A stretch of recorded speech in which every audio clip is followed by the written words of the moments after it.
had a wonderful break and got yourself some popcorn and some drinks, we're back with the final match of today as we've just watched EDG against My Queen. Unfortunately, My Queen wasn't quite able to get those rounds under beneath the belt. EDG quite dominant within out the 2 maps. And I also got myself a new caster partner, Whiskey Run. Hello, how you doing today?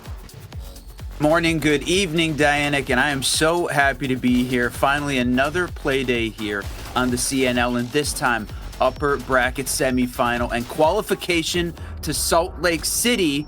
And I am going to be there in person, and I cannot wait to meet these teams because this has been such a fun trip so far on the CNL. Absolutely. Listen, we already have one match qualified for Salt Lake City because you talked about it. And this next match, you said it perfectly. It is another qualification spot. So what more is on the line? If they drop down to the lower bracket, they're going to have a second chance. But they were so close to qualification. In EDG, they're coming off an absolute steamer run. Both maps 2-0. The first map, a 7-1 victory. The second one was a 7-4. So very dominant throughout the rounds. A lot of flawless rounds. And I mean, KZ also on top of that, very dominant. It was all 3 maps, but throughout the 3 maps, the 2 maps that they have won, quite steaming dominant. I mean, listen, I think this is going to be an absolute banger of a match. Just watched EDG. Now going into the semifinal, what are you expecting of this coming up? It's a great question. For sure, KingZero is a team that was just below All Gamers, and they've already qualified, and they put on some good matches, like you said. But EDG, we got a chance to watch them during the group stage, and they are very good. This is a very execute-focused team. They can really put up some numbers, and I can't wait to see them against a good team as well, because our game was against Leviathan, and that one was a bit of a struggle, 7-0. Edward really didn't even get a chance to show how good they truly are. So I'm looking to see what EDG can do here. Right now, it feels like it's a little bit too close to call. Okay. So you don't want to give away your cards yet. That's the actual gameplay here. You don't want to put all the cards on the board. And I mean, listen, also I understand it. You just woke up, right? For you, it's very early in the morning. Listen, over here in Europe, it's middle of the day. So I think we're going to have pretty good insight from both sides. But listen, there's one thing I'm going to have to ask you. What map do you want to see in this best of 3? Easy call. I want to see Fortress. It has become my new favorite competitive map. I love what we get a chance to see from the players. We're still in that innovative stage of map building. That, to me, is one of my favorite parts of Siege. When the maps start to get fully defined, common strats, they start to get a little bit boring. So I'm very much looking forward to seeing Fortress. I would love to see that and maybe a little bit of Lair. And I mean, there we go. Listen, Leia, I don't quite fully agree with. I don't really like that map, but Fortress, we are on the same board. Luckily, though, to tell a Whiskey Run, me and Cthulhu had a lot of luck once we had Fortress in the decider. But there we go. Edward Gaming yet again showing, and there's one person clearly standing out again. It is going to be Direction with 130 EPS. This guy's going absolutely ballistic. KingZero Esports on the other side as well, quite well head to head. We have now the Bottom Love, who was a quite significant player in that last best of 3, being the difference maker, and Sunset, of course, today the difference maker. And it does show both of them are on a steamer of a run. I think we have a pretty good match right on our hands. I cannot wait for this map ban. But of course, before the map ban comes, both these 2 teams have played today. Which team do you think has the advantage here? Is it KingZero because they played first and maybe watched now Edward Gaming? Or is it Edward Gaming because they've literally beaten their opponent quite quickly and haven't exhausted themselves as much? Yeah, for me, this feels like an Edward Gaming win here. And I'll say, I wanted to hold the cards back for 1 second before we got a chance to see the head-to-head.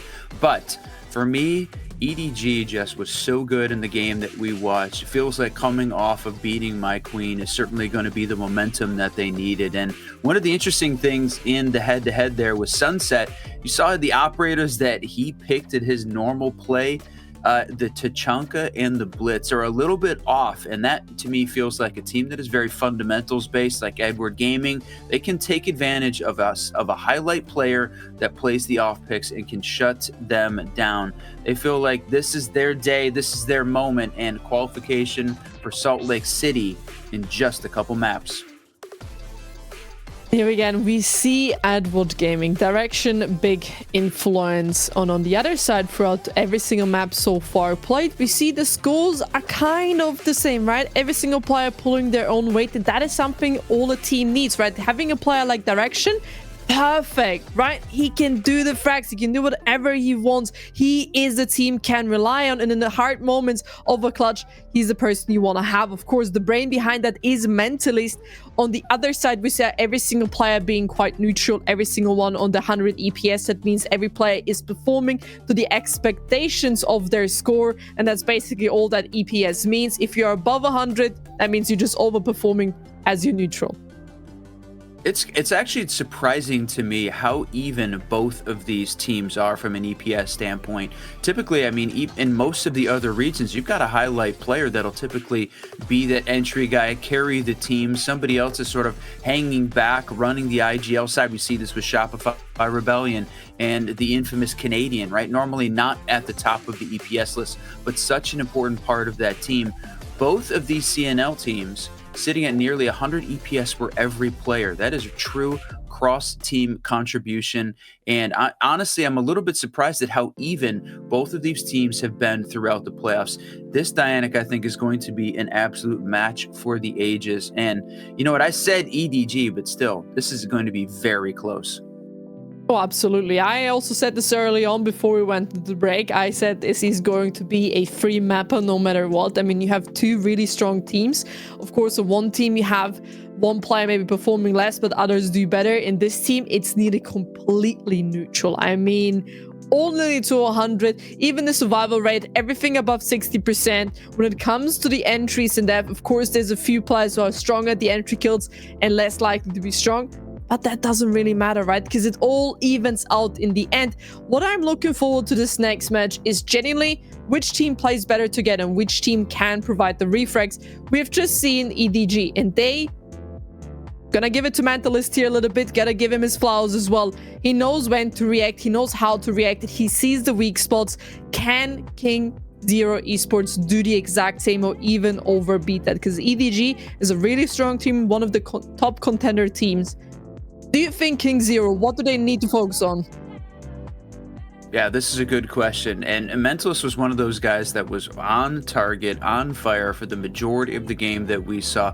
Wasn't, again, not that frag leader, but in a very important position across the board. So I think absolutely he can carry this team. But you know, the fact that you have direction on the team, you've got bottom love on the team, that a couple of guys that are near the top at the same place, they are set up for success. And you know, part of it is for sure going to depend on the map, right? It feels like we saw for the most part the CNL teams going for some of the newer maps in general. They absolutely loved Nighthaven. I don't know if you saw the same thing in your best of three, but during the group stage, I mean, that first day, out of the 8 games, I think 5 or 6 of them were played on Nighthaven, including one of ours later in the afternoon. So they love that map. I'm fully expecting that we see a Nighthaven as part of this best of 3 because of how important it is in the CNL lineup. Listen, we have the 2 best of 3s I've casted already in this playoffs. Both of them contain the Nighthaven labs. When it comes to the group stage, I've seen my Nighthaven labs. This map seems to be the absolute love of CNL. And listen, every single region has like a favoritism map, right? I would argue in Europe, not gonna lie, everyone plays whatever they want, and right now it's pivoting a little bit more to layer and bank being quite heavy played. When we look at Brazil, we have a border nearly every single time being played. What is the map in North America that's kind of like you see this map every single time? You know, that's a great question. For us, for a long time, it was Clubhouse. Every team loved playing Clubhouse. And it got to the point where, for sure, we were getting bored. It's one of the reasons why I've really latched on to the new maps. And Nighthaven sort of moved into its place, but it's a little bit more varied. I'm gonna be very happy when we see a Bank Nighthaven Fortress map ban come out here. That would be probably my top, but you said it. Nighthaven is most likely going to be in this pool. So super close, I think, to getting the map bans in. And what was that prod jumping in at the last second? It's almost game time. Come on, tell us. No. You'd have to wait a little bit longer, Whiskerang. Not quite yet the game, because we still haven't done the map ban, which should be also soon. But don't worry, guys. The second we have the map ban, we will, of course, gonna show you guys. Because I'm already on my tippy toes. I also want to know where we're going, where this best rate is going. And I mean, let's have another look at that head-to-head graphic, because it also had like another really interesting point. You were talking about the operators, right? Look at the operators. We have a Tachanka and a Blitz from Sunset, but on the other side we have two characters which give area denial, right? You have a Goyo. We've seen already so many Goyo plays, but we also have a Capital. He has Viables and also Smokes. Now combine that with a Glass, that makes a perfect combination. But we can see bottom of, he loves to control an area, right? He brings those operators which really give that momentum.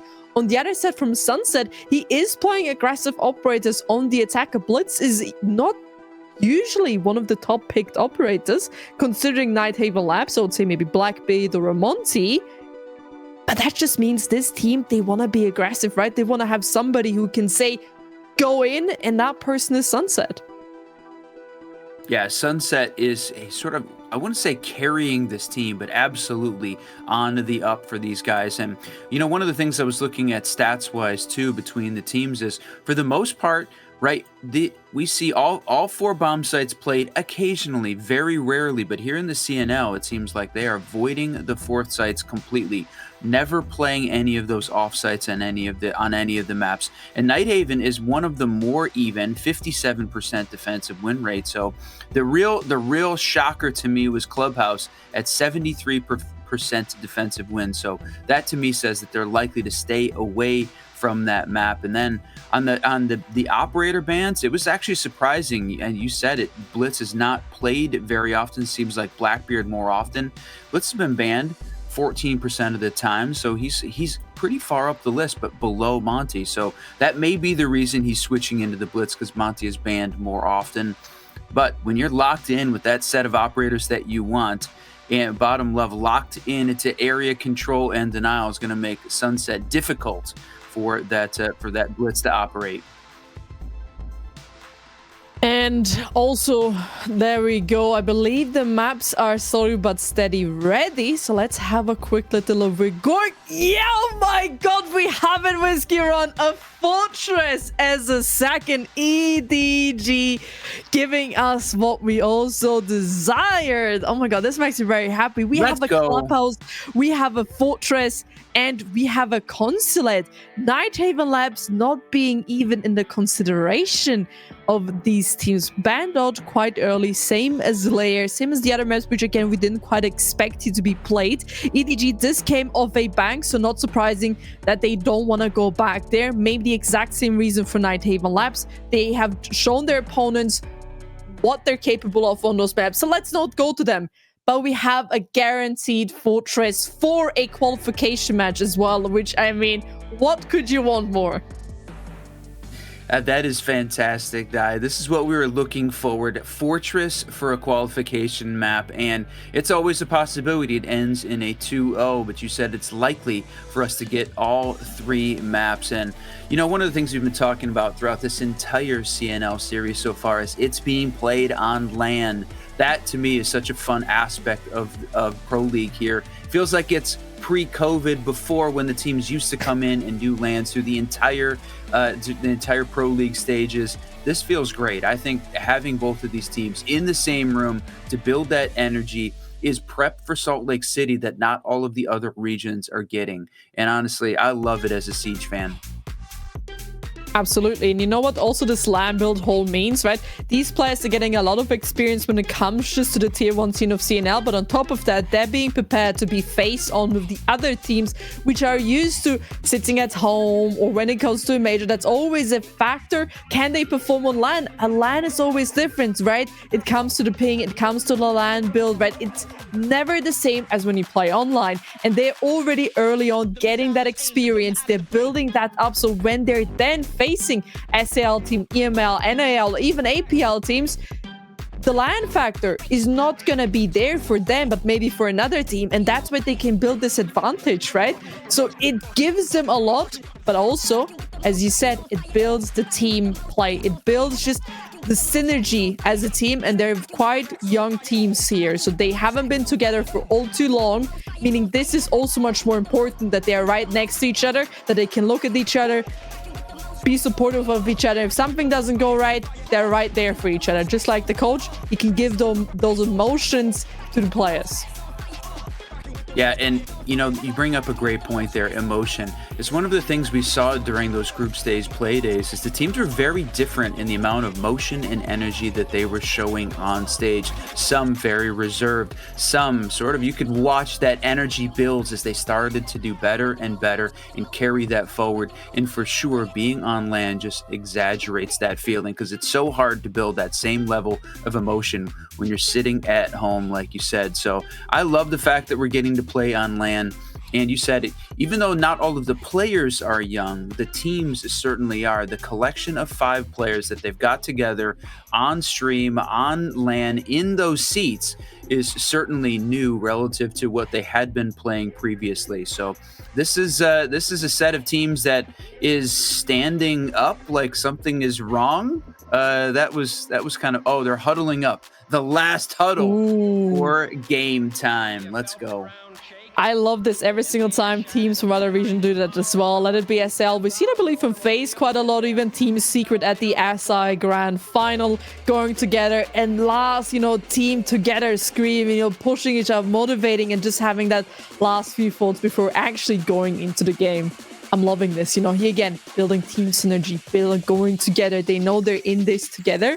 And I think what makes it also much more interesting is that they're now playing against EDG. Of course, these players had already the information from the group stage, how some certain teams play on certain maps. They've just watched Nighthaven Labs and Bank. Both of those 2 maps are banned, and Fortress is one of the maps EDG has not played, nor KZ. So I think this is going to be a quite interesting second map. Listen, I'm looking forward to it. Fortress is my fingers are tingling. When you have that sensation. Yes. We're ready for it. And we talked about early on Clubhouse, before we actually saw the map bans, it was very defensive sided. The shocking thing for me is when you get into the site specific here in the CNL, basement is the best attacking site. It's not the best defensive site. Both of those second floor sites having like an 80% win rates for the defense. So this is very defensive sided. What does that mean for us going into that map? This was KZ's pick. KingZero picked into this map, and that means they got to start on attack. That means we could absolutely see EDG build up a very big defensive lead on this map. And I think if they can pull off a win on Clubhouse on their opponent's map pick going into Fortress for a qualification map, EDG may come out on top, not even requiring all 3. So that'll be the big one we're expecting here. Huge defensive start for this EDG game, and if they come away with anything less than a 4-2 half, I think that is a solid KZ win.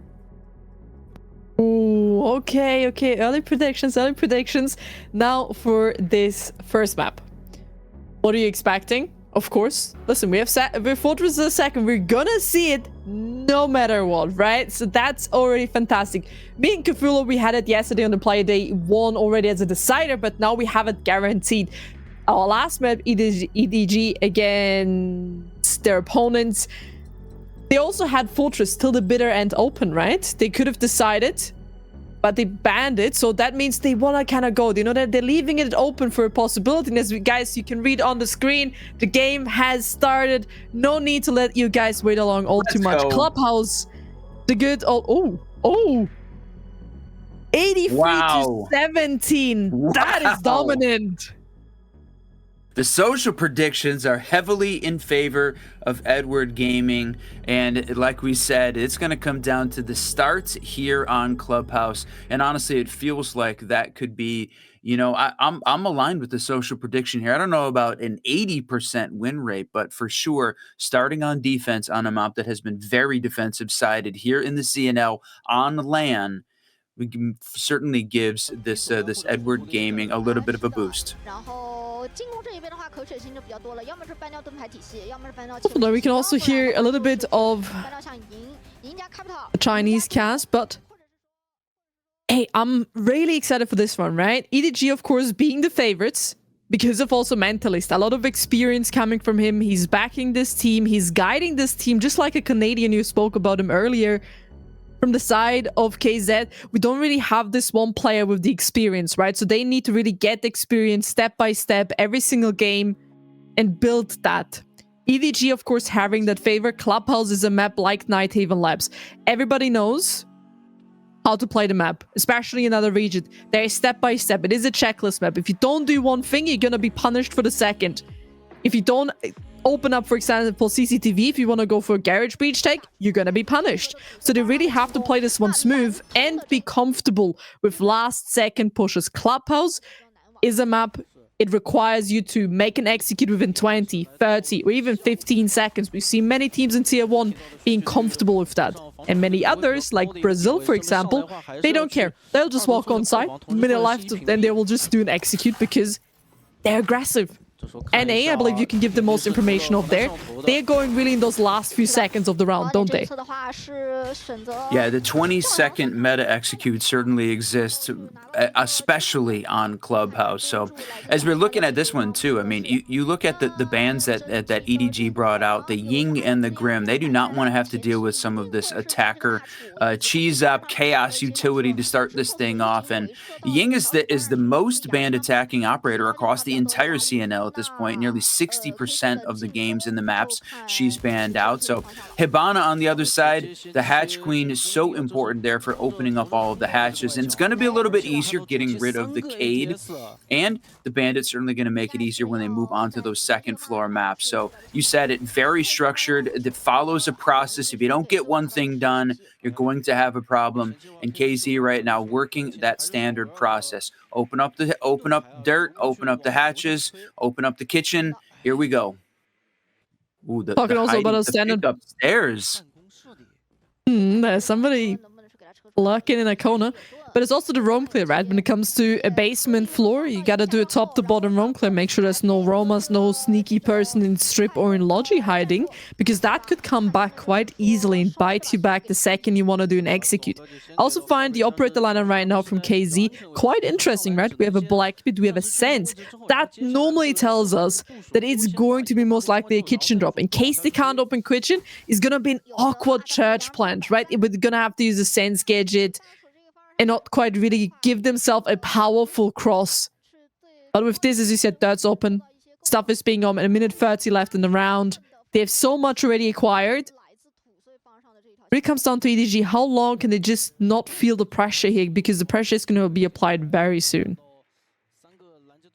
Honestly, it feels like right now they're sitting in a good spot, holding on to power positions. You still have got the mute, holding on to that lurk spot upstairs in the second floor, potentially backed up by a mute jammer. You can see that they have a deployable shield, and Echo hiding behind that piece of utility, just waiting, feeding intel to his team. There, I've got a good idea that they know where every one of the KZ players is at that point.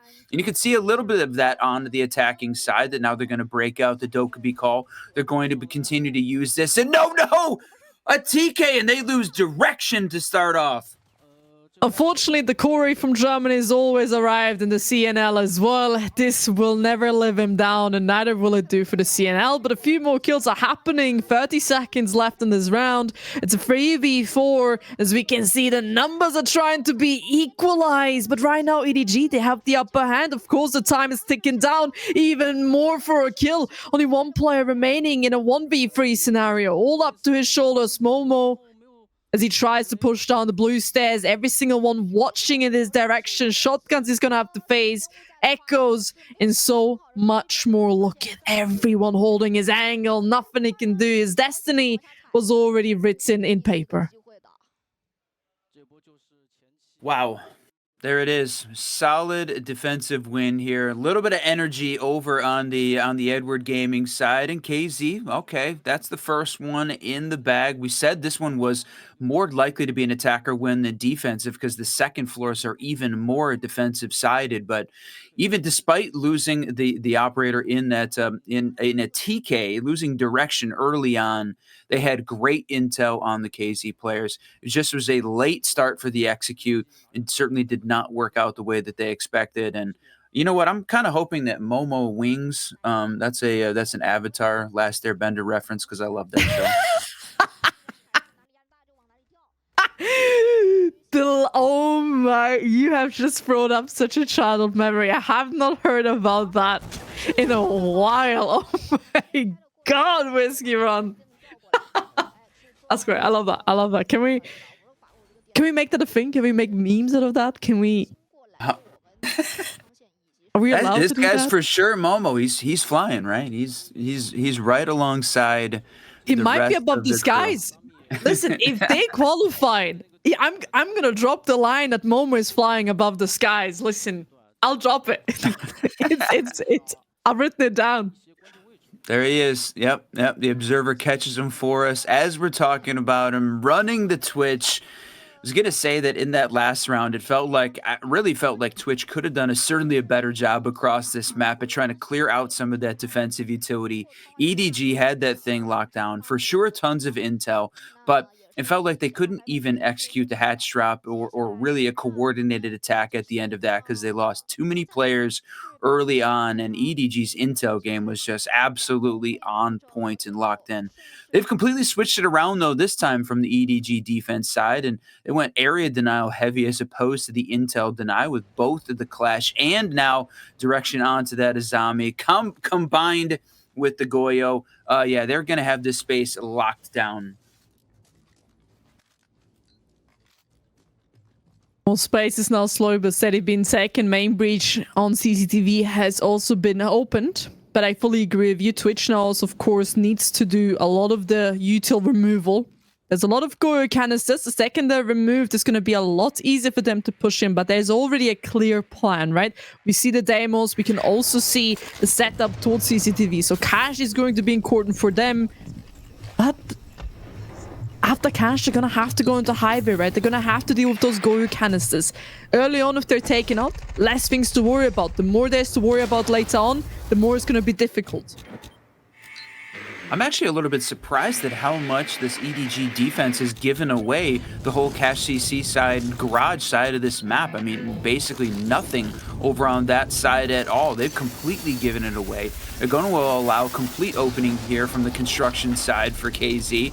And this is just very surprising to me. It's not typical you see so little extension happening. Everybody on the second floor, with the exception there of Carpe, who's holding down on the first, but they are locked in the power positions, and Carpe is below the site as well. So they're going to allow KZ to do whatever they want to get set up to put pressure on these incoming areas. And honestly, on Clubhouse on this site, that's a dangerous position to be in. EDG is taking a chance here.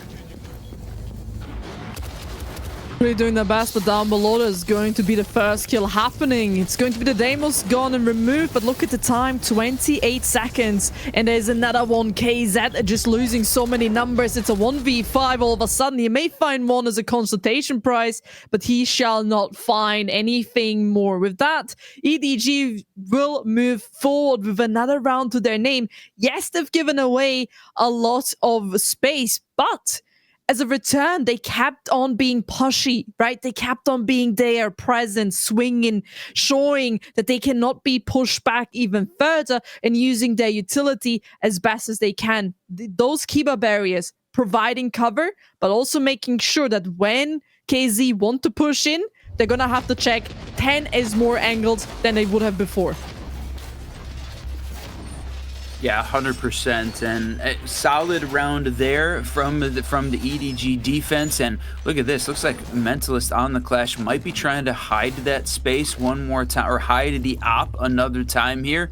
I was a little bit concerned about their lack of intel for that round and how tightly packed in they were, but KZ really didn't put up any sort of a fight to try and work around that space. Honestly, I felt like they could have held some of those longer angles, a util dump in, maybe some nades, just to try and force some motion on this defense to catch them off guard. But just sitting and playing behind deployable shields, playing behind the keeper barriers, just allowed them to sit back, relax, guard the site. They're going to have a little bit more difficult time here on the Cash CC side rather than they do on the gym bedroom, because it's a little bit more open. The big thing here is how much and how quickly is this attacking team going to get the main breach open, get the con side breach open, because those are absolutely going to be the focus. And direction, mirror tricking on the main wall. It's not often you get a chance to see that, but there's the ace. They're going to be ready. Oh no, he missed the toss. It's not quite working because it's kind of on a half breach, but sideways, so it's not functioning as well. But I completely agree with you. Usually when it comes to CCTV, you want to have the breach open in the first 60 seconds of the game. Everything after that, you kind of want to forfeit that and move your attention towards construction if you're unable to open up the breach. As we can see, there was already an attempt, but that impact trick was so deadly because we don't have any ace charges no more. No secondary hard breach gadget as well, meaning whatever is open, they're gonna have to work with that. And from the looks of it, it wasn't much. Means they're gonna probably have to forfeit that and find other directions of entrance. Now this attacking team is trying to use the strategy we talked about, tossing in the nades. They're trying to burn through the magnets, and man, you can see how much projectile utility is coming in to this upstairs warehouse rafters section. And right now, KZ running the Doki strat from G2, playing the Blackbeard, trying to get an angle on that warehouse player, protecting his feet. I honestly love that strat, and completely, finally worked as they're able to clear out the Azami. Carpe goes down, but you still have a July on and this. Oh, the Wamai holding on. Another nade comes out, and he catches him.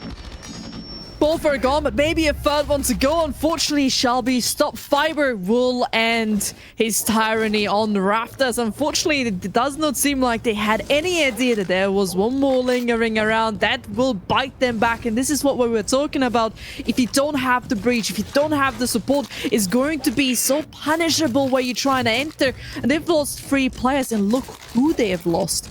They've lost to Blackbeard, they've lost to Sledge, and they've lost to Recruit. There's a lot of utility gone, but the main character who pushes forward, takes the space, and provides that aggression is gone, and that was the Blackbeard. And look from the side of EDG, still a C4 in hand, still the Goro canisters, and still the Clash. They have the perfect end game here, considering it's only 15 seconds left. And while KZ is trying to be slow, trying to make him a methodical push, that Clash is going to be also much more difficult. Go canisters all being popped, the Clash playing behind their shield, nothing they can do in that moment. EDG played it perfectly.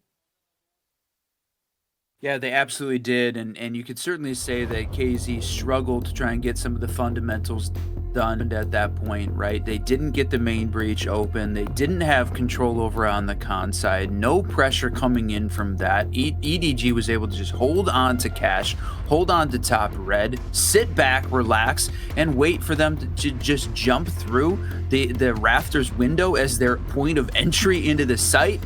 Yeah, that is not going to work. That doesn't even work in gold lobbies and ranked, and got punished for it. KZ, great time to take a timeout. The first quarter is done. Now you decide which of the defensive assets do you want to take away from EDG. Who are you going to have to work around yourselves? Time to sit and talk about it. I think it's a great use of a timeout. How do you come back that? And okay, there it goes. There it goes. I said lost the feed for a second, and there it is. How do you come back? Right, pause, take that time out, and take away the Azami. Honestly, I love this call from the KZ side. Take away one of the defensive assets that felt like it had really been a problem to try and work around. Slowed them down to the point where she's one of the operators that doesn't have some of the static utility.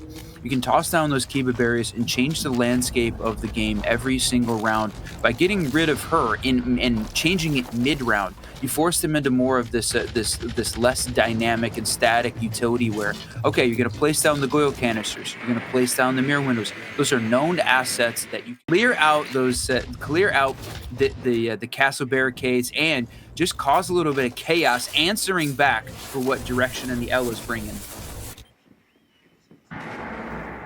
Well, of course, very important here to quickly get rid of those castle barricades. But no, I completely agree with you, right? It takes also a little bit of time, gotta reevaluate what is working, what is not working. Instead of KZ, all they gotta really do is use 2 rounds, right? For 4-2, still the default swap.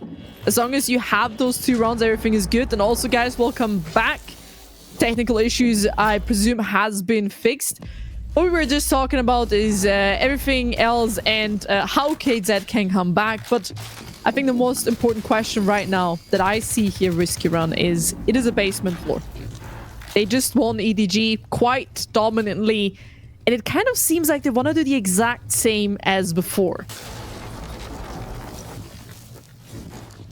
Yeah, this to me is a little bit of a risk. One of the things we said with known defensive assets like the Mira is that you know where they are and you need to deal with them. The problem is that KZ didn't bring along anything to deal with the Miras. That is a huge mistake on their part.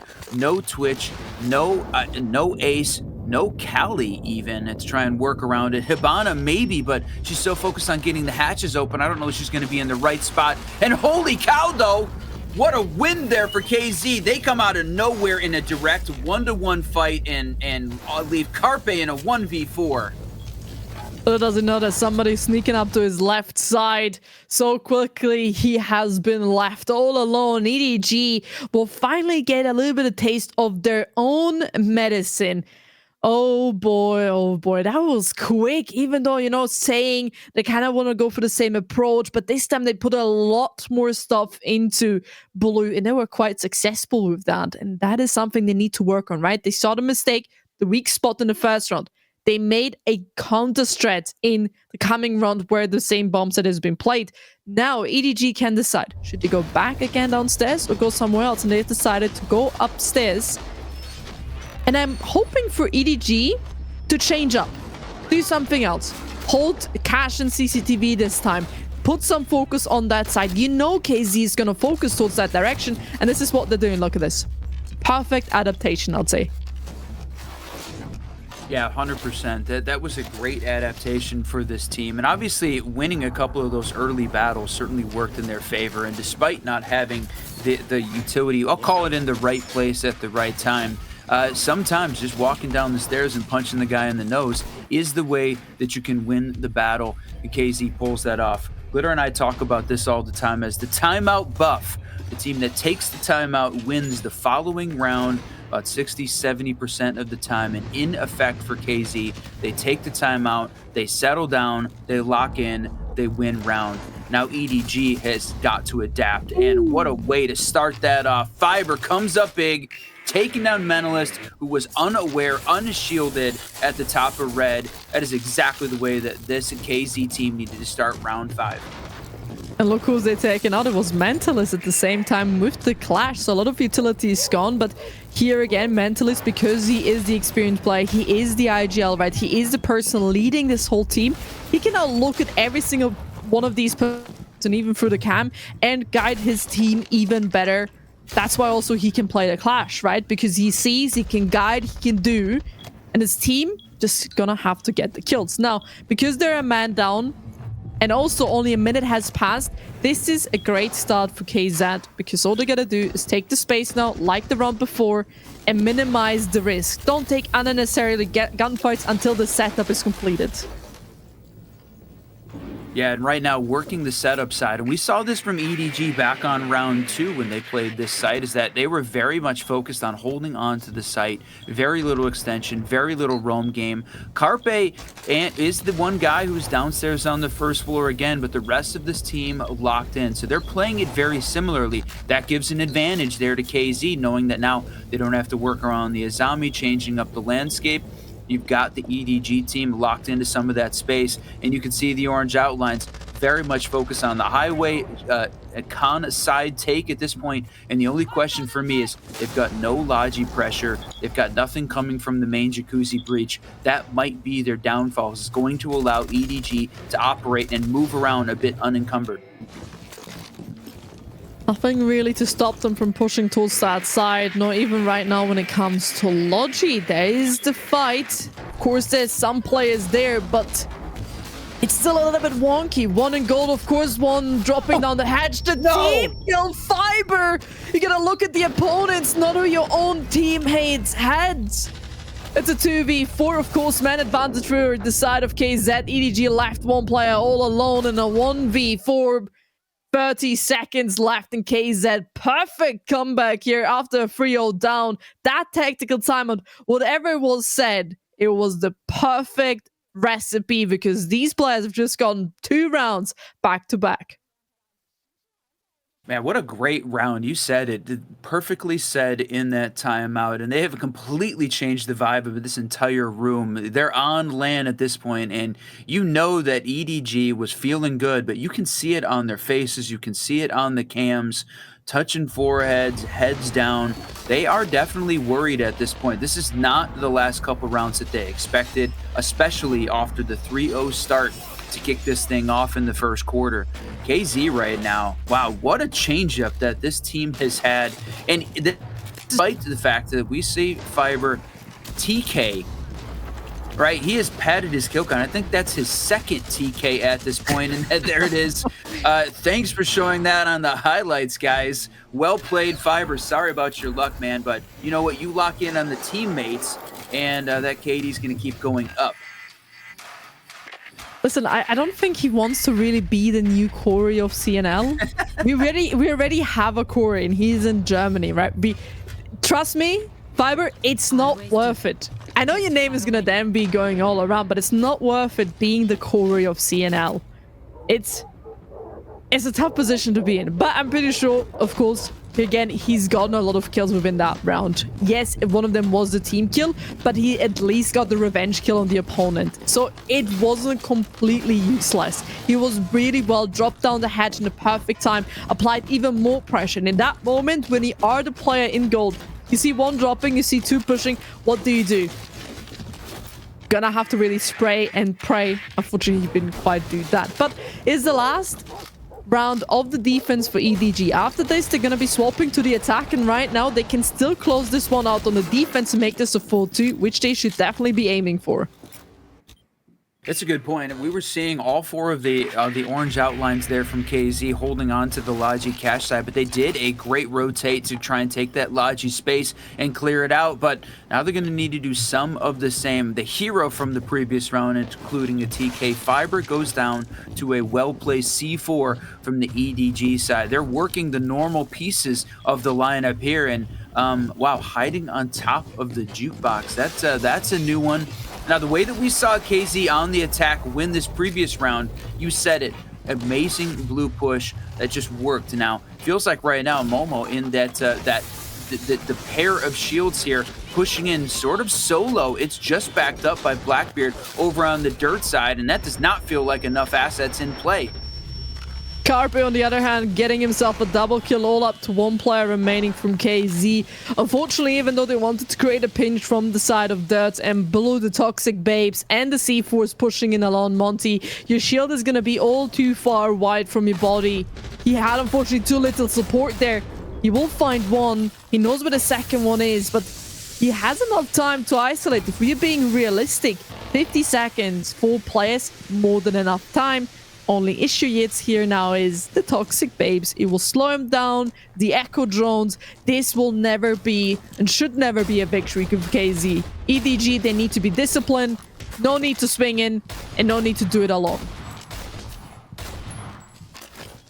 Yeah, you said it. This is a sit back, relax, and wait scenario there, especially they know where he's at, holding on to the dirt tunnel. They're going to throw a few bodies at him, though, which is a little bit surprising. He's going to try for the super aggressive swing out the back and forth. Man is getting his steps in, but it is not going to work. EDG locks in, and there it is. A little bit more excitement on their faces as they close out the first half. You said it in the opening. Anything less than a 4-2 was going to be a loss for EDG and a win for KZ. That was what they needed to close it out 4-2 into the timeout, the mid-game timeout.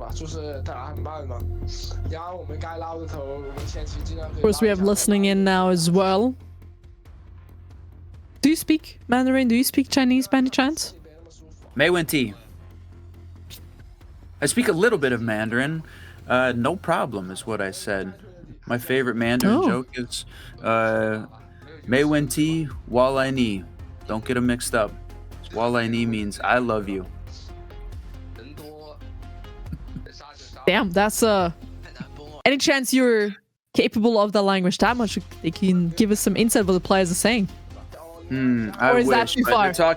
they're talking technical siege, and yeah, that goes beyond my Mandarin. But I can tell from just the looks on KZ's face that they feel like that was a successful first half, right? Oh, of course. After the first three, they were defeated. They looked like they were struggling a little bit, and they've completely role swapped here with EDG.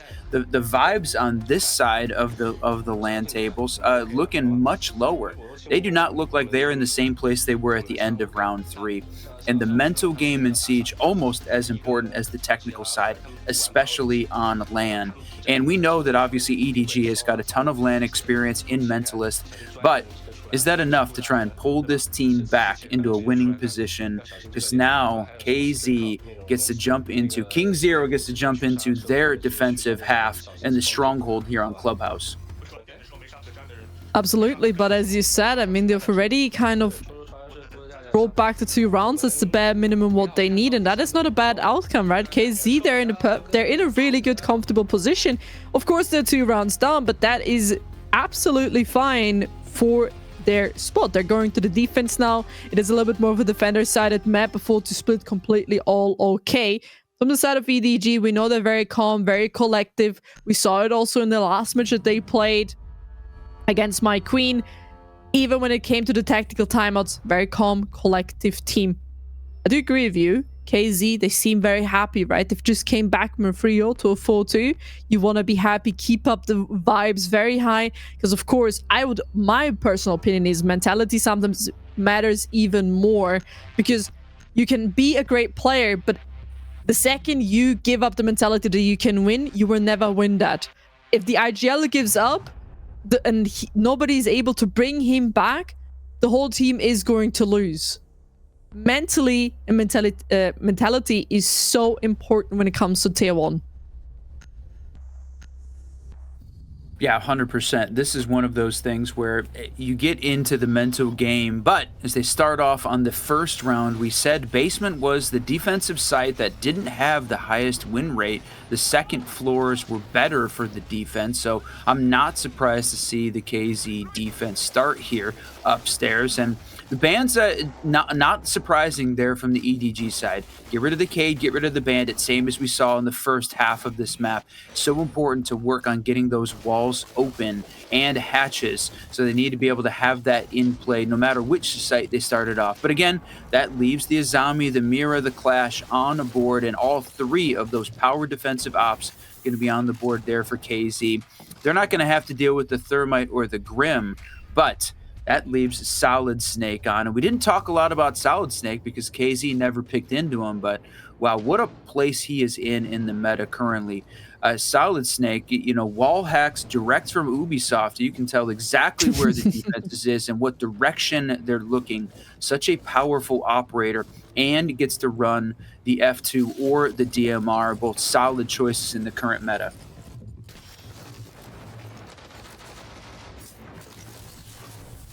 Solid Snake also, I love the way EDG have been utilizing him.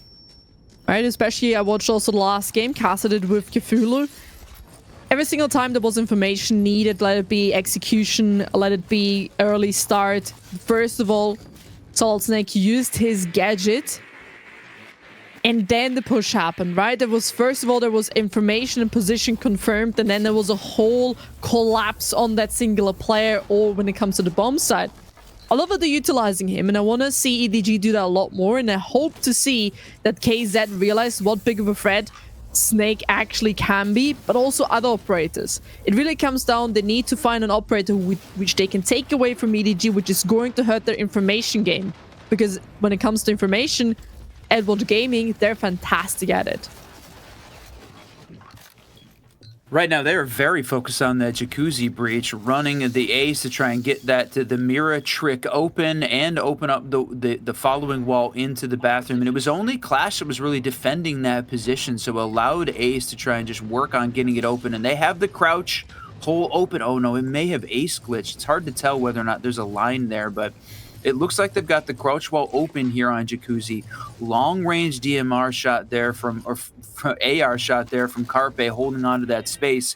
Honestly, feels like EDG is moving maybe a little bit too slow in working this space. They don't even have the top of red clear at this point, so the Cash CC side not safe yet to try and work their way in. KZ might have a little bit of an opportunity as we get into these final, call it 30-40 seconds. The C4 is going to go out, hit nothing, as none of the EDG operators are there, but the Azami's still locked in, and with 40 seconds left, who's going to take this one with all 5 left alive? Look at that, perfect information on the operators, and this is what I mean. EDG have full confirmation where these players are, but I totally agree with you. It's only so little time left, and maybe a little bit too slow here. It is 10 players standing, trying to push in. Of course, the canisters have to be popped. So is the gas pipe as they're trying to walk in. But at this time, it's a little too late. KZB gets a double, maybe a triple, but he will be denied as he tried to push in. A 1v2 has been established. 6 seconds left. A 1v1. It all takes a singular bullet to end this round, but it will be the shotgun right to his face. And KZ will find the victory here. Wow, look at the smile onto his face. Unbelievable, fantastic play. And you could absolutely read into this from the defense, right? You have just one crouch hole in the corner of the Jacuzzi wall. There's no way they could run through that space. They had to crouch walk in. He shoots the environmental ingredient, fills the room with fire, smokes it off, and then just literally lays down in wait, to use the expression, and annihilates the attackers as they just walk in. It was uncoordinated there because the gym bedroom or the gym window push came in, but seconds later, after the 2 attackers has already died, crouching their way into sight. So this was well played there on the KZ side, and man, we're getting a chance to see KZB hold on to that spot, crouched, and just shocking the world there at the end. And too little too late. They're able to clear him out, but man, W plays there from this team and good catches from the Observer. 4-3 as the first defensive win comes in.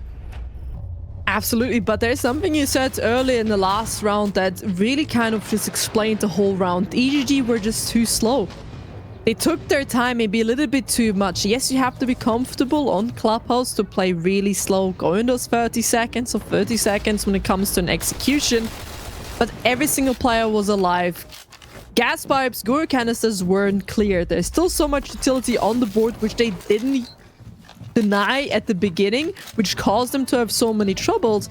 I want EDG to pick up the pace here a little bit, and already they're doing that. Look how quickly they are already in strip pools, but there is one player in bar, and the information is there. We can see the pings. They know this space is going to be crucial. A lot of vertical play. 4 players up above, and EDG in a perfect position direction.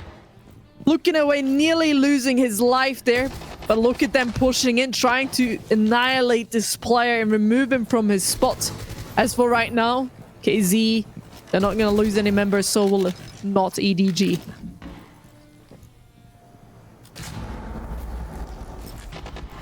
Holding on to the first floor bathroom here, and the fact that there's so much action happening on this first floor is a little bit surprising. KG was very much focused on holding on to the site in that previous one. This one, much more heavy roam game, much more spread out here. They're playing a little bit off and holding on to some of that space. Going to make some of this rotate back down, but again, all 10 left alive, and that says exactly what you mentioned earlier, moving too slow on the attacking side. They need to get some of these engagements starting to happen. And look at this, she walks across the open doorway, but a miss there from Lian. That is unfortunate. Had a huge opportunity to take down the Hibana and for this EDG team to lose the Hatch Queen, but stays alive. And now the Monty Dirt Glass push gonna work to get some space. So trying to put down all the smokes for the glass, of course, to become effective. One kill has been found, one injured, but of course the kills are being returned from the side of EDG and KZ. None of them are really giving them any space. KZ may have, of course, have the upper hand, but one player is injured, two players are low HP. A few bullets are enough. There's the second one, back down to 2v2. As long as Momo is on the ground, he does not count as a player, so the second everybody dies, he will lose his life. Back up on his feet, but here again, same issue, little HP. Few bullets are enough, and we can see Momo thinking about it. He wants to swing that, but direction, he can see the feeds. The second it happens, there is the kill. Post-plant scenario as well, a 1v2. He sees the head, gets the next one. The 1v1 established. Post-plant scenario, verticality there as well. He doesn't have all too much time nor any space to work with, but he's luring the opponent into his claws. He wants to make sure EDG overstep a little, but he won't do a singular mistake perfectly in a 1v2 and making sure that he does not fall into the trap. Well played there on the EDG side, planting behind the Monty with vertical coverage in place by the sledge. Now the vibes are high. It only took a single round for them to sort of change around the momentum at this point, and that's why we say the basement in the CNL here is slightly attacker sided in this case, and the worst site overall for this team. So here's the question: how do you adapt around that? Yeah, go upstairs. Let's see them play the other second floor site. This was just good 2v2 play here, and Direction obviously hitting all his shots. The frag leader on this team taking over for Carpe on this round. He was right place, right time to shut them down, and it was a good call. Go for a defuse, back off, kind of bait it in, but Direction was just right place, right time to shut it down completely. So well played there. 5-3 now as the attackers get a slight edge. But now we're going to see the Cash CC site very strong defensively in the CNL. And I'm expecting a good hold from KZ. They have got all of the assets in play, including, they're going to run the Mira and the Azami combo again. Such a good pairing. Ooh, also the Tubara, right? Now to maybe deny a little bit the breach to just make it even more painful for the CCTV breach to be open. But let's not forget one thing. This map has been picked by KZ. EDG picked Fortress as a second. So even though KZ, this is their map pick, they're significantly having issues to play here. The attack didn't go all too well. The defense just seems like they can't really find the solutions to the problems EDG is posing. I really need them to really wake up here and bring this one back, because you do not want to lose your own map pick. Oh no, it didn't. Well, it kind of worked. That was an interesting mechanic there. They freeze the wall. They go for the mirror trick on the main breach to stop the can opener hard breach charge, and it doesn't stop it. It only blocks part of the opening.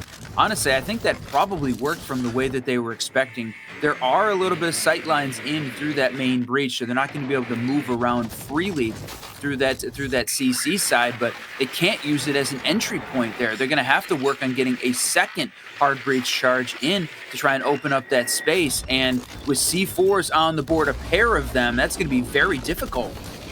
That's very well spot, considering if they want to take a CCTV in garage, they're gonna need to have that breach open. But we can see EDG, they're focusing all their attention onto the backside, knowing they're gonna have to give up on the main breach, which they did. They forfeited the main breach because it's not gonna work out of what they have achieved. That tiny little hole. And now we can see the logic push as well coming in beautifully. Two kills being delivered by EDG, making a third one, but there will be one more being clawed back. Fiber will keep KZ alive. As for right now, he's in such a tiny movable spot. He needs to get himself out of there. Fiber is just on fire right now. 7-6, just matching KZB's 8-6 right now. 3v3, but it feels like a solid defensive hold here coming out from KZ. Finally, Carpe is going to rotate around and open up this main breach. Honestly, feels like they probably should have done that a little bit earlier.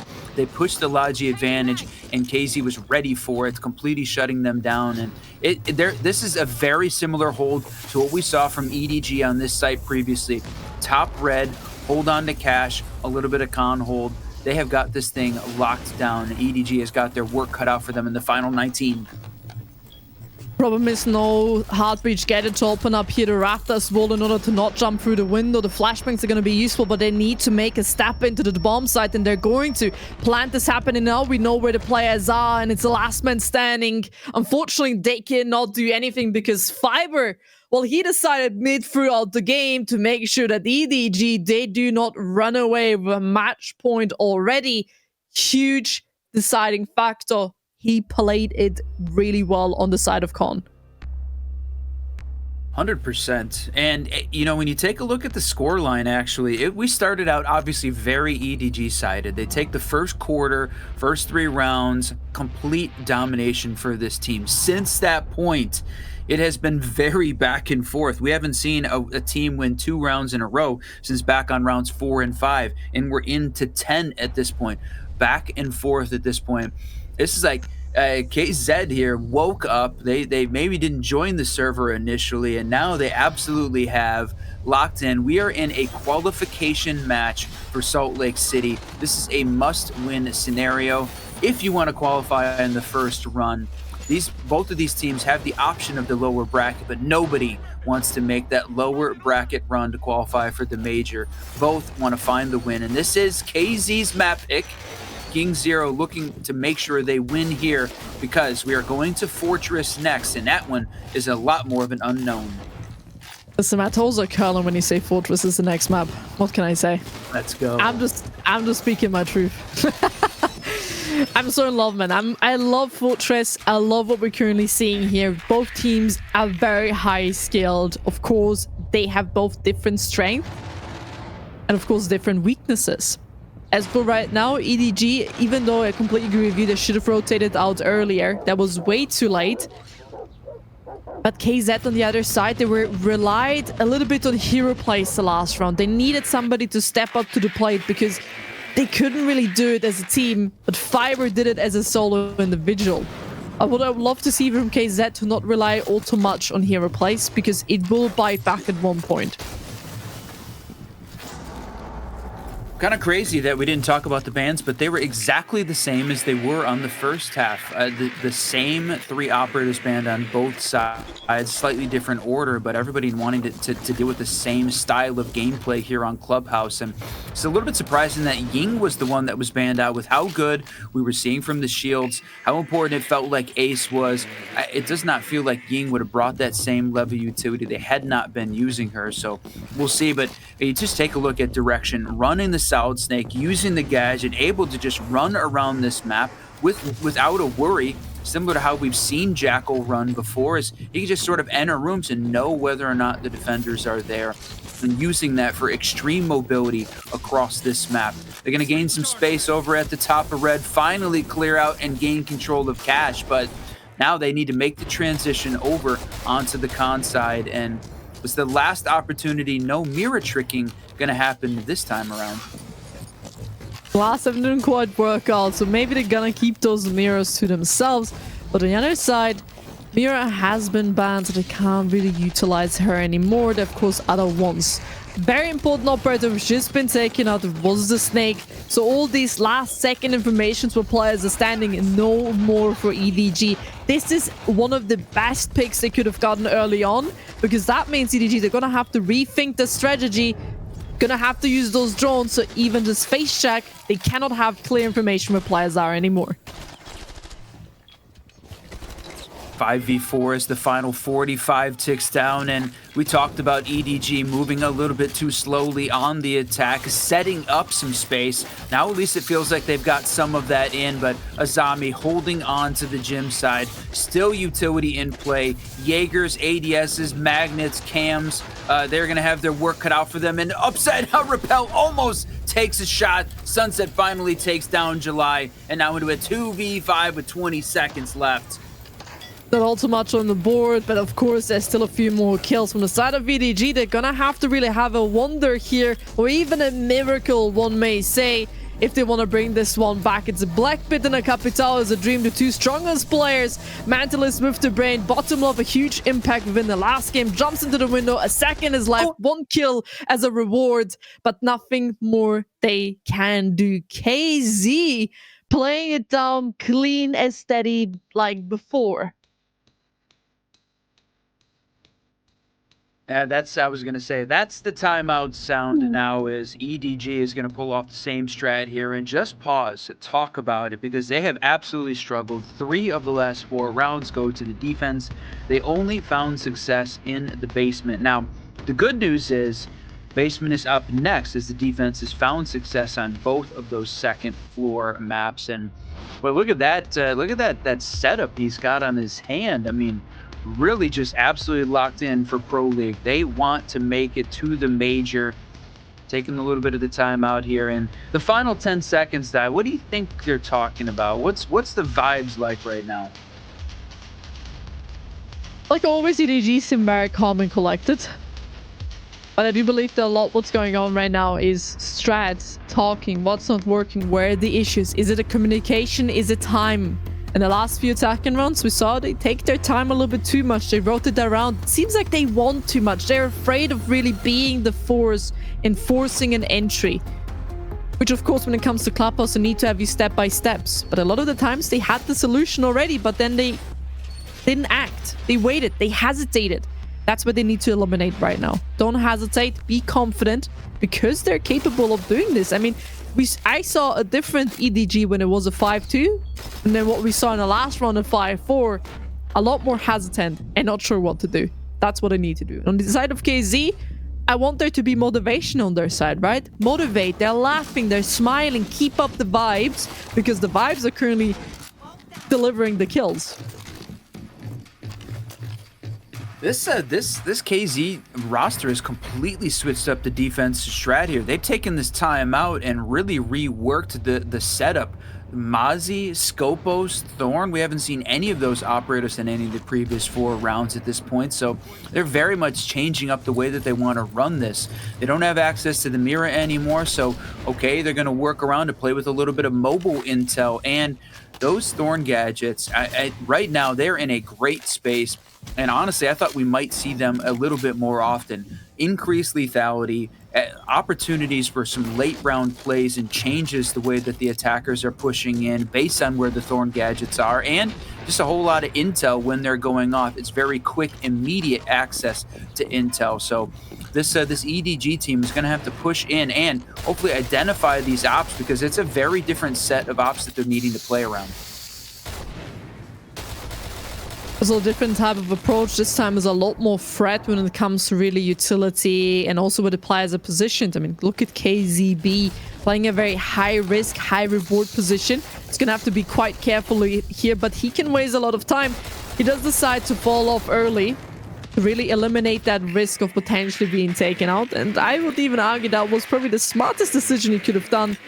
He's wasted running about the minute and 20. They're going to have to drone, now take the main stairs, and that already is going to cost another 30 seconds or a minute to do so. Great job, and also great job not getting yourself killed in a high-risk, high-reward position. Sunset was the guy that had been highlighted constantly during all the head-to-head matchups, and where I think the Prod team was thinking was going to be this the number 1 guy coming into this match. But Fiber and KZB both have really had incredible games, both sitting at 10 kills apiece. Sunset is down in the 4th position, actually. And you know what? Playing the Scopos, and I love the Scopos play for the mobility, this quick change up, as long as that idle shell stays alive, or in this case the primary shell stays alive, as everybody was focused on clearing him out. And just as we're talking about him. Sunset goes down. They lose the Scopos, they lose the mobility, and they give access to the defender cams. His direction was ready and waiting with the Dokkaebi to steal it. Unfortunately, he didn't quite make his big play. We've seen it so many times. And now we're left. Of course, in the last 30 seconds yet again. Look at EDG following in the same habit as before.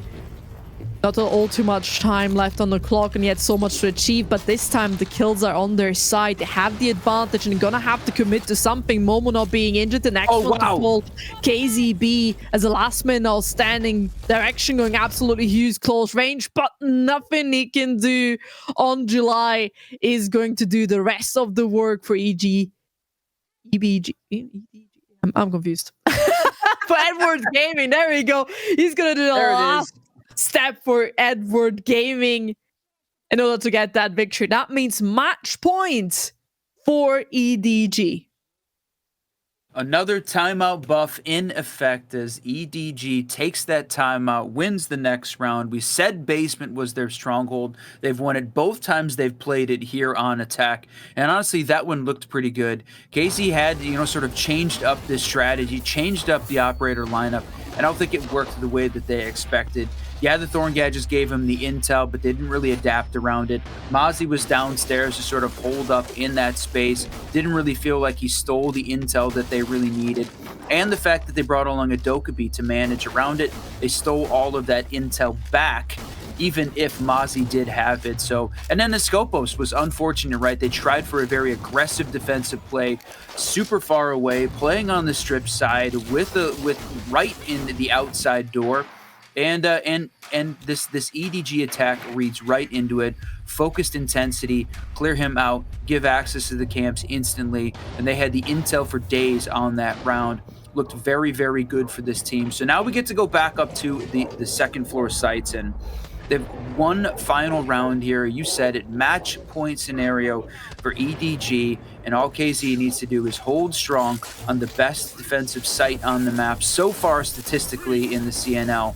This feels like we are going to see the overtime die. It does look like it, but has EDG adapted? Can they adapt? The last time they've attacked CCTV and Cash, the problem was that every single time they rotated around a little bit too late. Breach couldn't be opened. Great shows of rotation. But why then rotate it again? Going back to the breach, opening up with 30 seconds wasn't the smartest choice. Of course, the players in-game probably saw something that we didn't see. The last time, or the very first time they attacked CCTV, same issue. They're trying to walk into garage, but they didn't have CCTV breach open. So every single time, CCTV was an issue. This time, though, they have the breach open fully and wide. Even made a Mickey Mouse out of it. So not only is it stylish, going to Disney World. They're there. They've arrived, right? That is probably the best Mickey Mouse we've seen. That is absolutely. How did they do that? It was well played. Combination of the hard breach gets and then a single ace charge in the middle. I don't know if that was intentional, but man, well played, Edward Gaming. And right now, still holding on to all.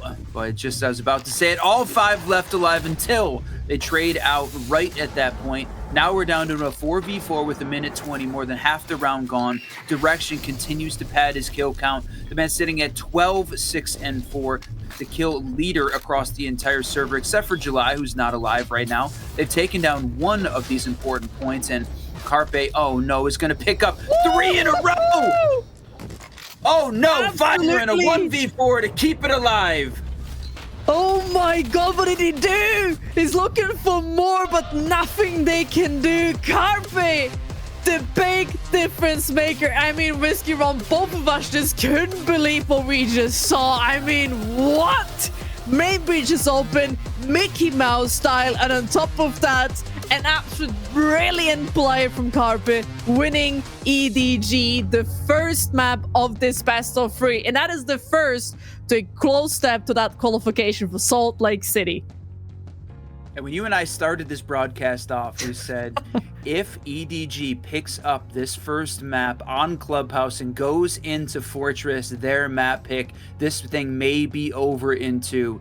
KingZero got close, so close, but they did not expect a hero play from Carpe on that final round to really send him over the edge. And honestly, it was a great match, back and forth, took all 12, but overtime not required. And now we get to see a Fortress for map 2, but honestly, if I am KingZero, I'm starting to get a little worried. They're going to need to keep the vibes seriously high across this pause between maps.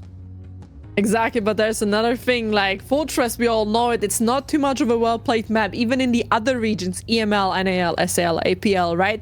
So you can get away with a lot of stuff. There's no defining moment of Fortress. It's not yet a clubhouse. It's not yet like a border. The style of the map hasn't been figured out yet, and for CNL, this means they have creativity freedom as much as they like, and maybe that will give KZ the victory point, or maybe that's the reason why EDG is gonna run away and qualify for Salt Lake City.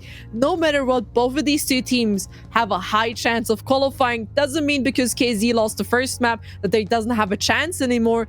That just means if it's going to be their qualification, we're gonna have to see 3 maps, and I'm all here for it, and I'm pretty sure you want to see all 3 as well.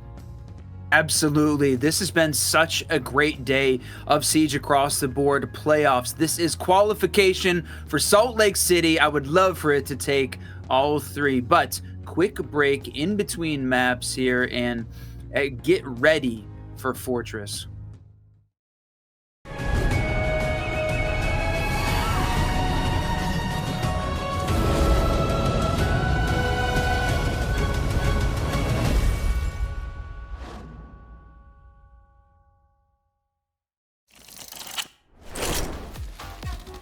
Here we are back again. Told you guys it's just gonna be a quick little break. EDG got themselves the first map as a victory beneath their belt in this semi-final upper bracket, meaning one more victory in their qualified for Salt Lake City. But it wasn't an easy victory, was it, Risky Ron? It was a 7-5, but every single round was a fight. That's right, overtime and not required, but KingZero got so close to try and pulling this one off. They looked good. This was not a stomping on either side of the map. Both teams fighting to find their spot, but Edward Gaming came out on top, and we said early on, this was KZ's map pick. If Edward could find a win on Clubhouse, that it was going to be significant for them and give them a big boost going into your and my favorite Fortress here for map 2.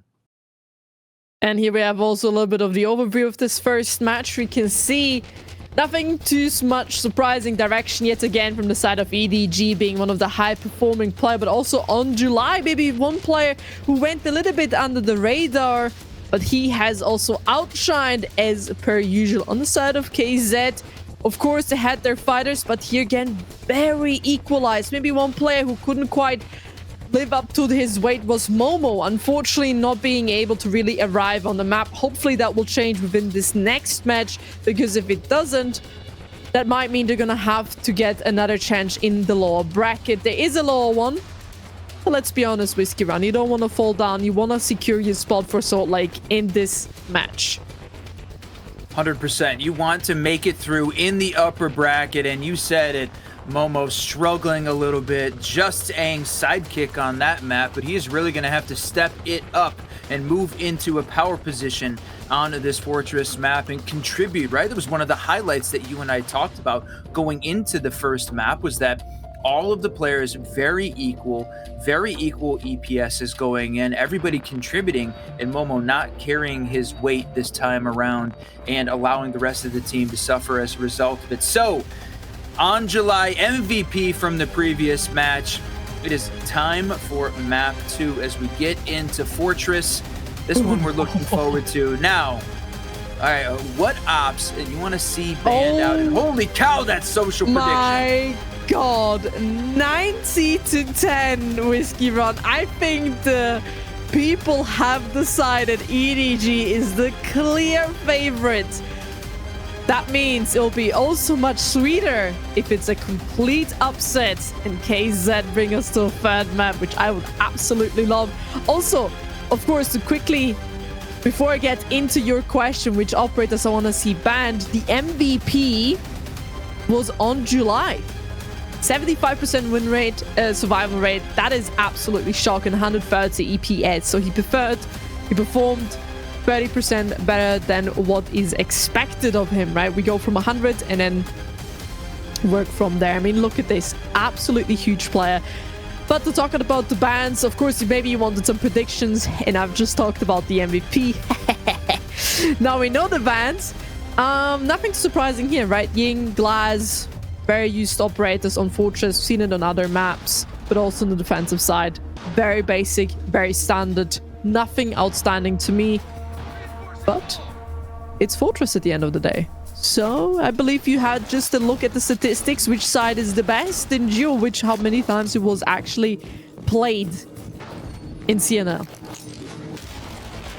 Yeah, so we've only got to see Fortress. It was picked 4 times in the playoffs and 0 times in group stage. Only played twice out of those 4. The other 2, it was part of the map pool but not played, like you said. Unfortunate, didn't make it to the decider. But both times Fortress was played, it went to overtime in these playoff matches. So says to me that this is a relatively close map. Starting off over on the Commander's side of the map, this one is the strongest defensive site. The most likely we'll see the defense win. Both of the other sites are more attacker-sided, and we're not even going to talk about the quad site. It's never been played because it's that bad from a defensive standpoint. You never give up the round if you can't avoid it. So from the previous match, Direction was absolutely locked in on the Solid Snake. I think he played Solid Snake every round, and he's going to start off that same again here for the Edward Gaming attack. Going to give a lot of information, right? That means they can take a lot of space quite quickly on, and that is what matters. CKZ, they also want to be a little bit cheeky here. Don't give them the space all too much early on. Sunset is exactly the type of player who we expect from playing in Tower. Having those full gadgets as a backup, that means EDG, they actively have to really clear him out if they want to take that space, but it's gonna be a quick one. Never mind. They're going towards Horse with the Monty and Shield already pushing together. Only a minute has passed. This is so fast. Yeah, this Edward Gaming attack is moving much quicker than we saw from them on Clubhouse. It's almost like a different team, a little bit extra energy, and you called out Horse, the most important defensive space on this map, really for both of the upstairs sites, specifically on the Commander's side. They cannot lose control over on the Horse side if they want to try and lock this thing in. The C4 goes out, doesn't hit anything though, is on July. Picked up that first, and Fiber goes down. Bottom Love also goes down. Puts us in a 4v4 for the minute 10. It was a quick push in to start it, but they've sort of stalled out here in the mid round as they're just using Mentalist and the Monty to gain a bunch of information here on where the defense is set up. But you still have got 2 smokes in pockets.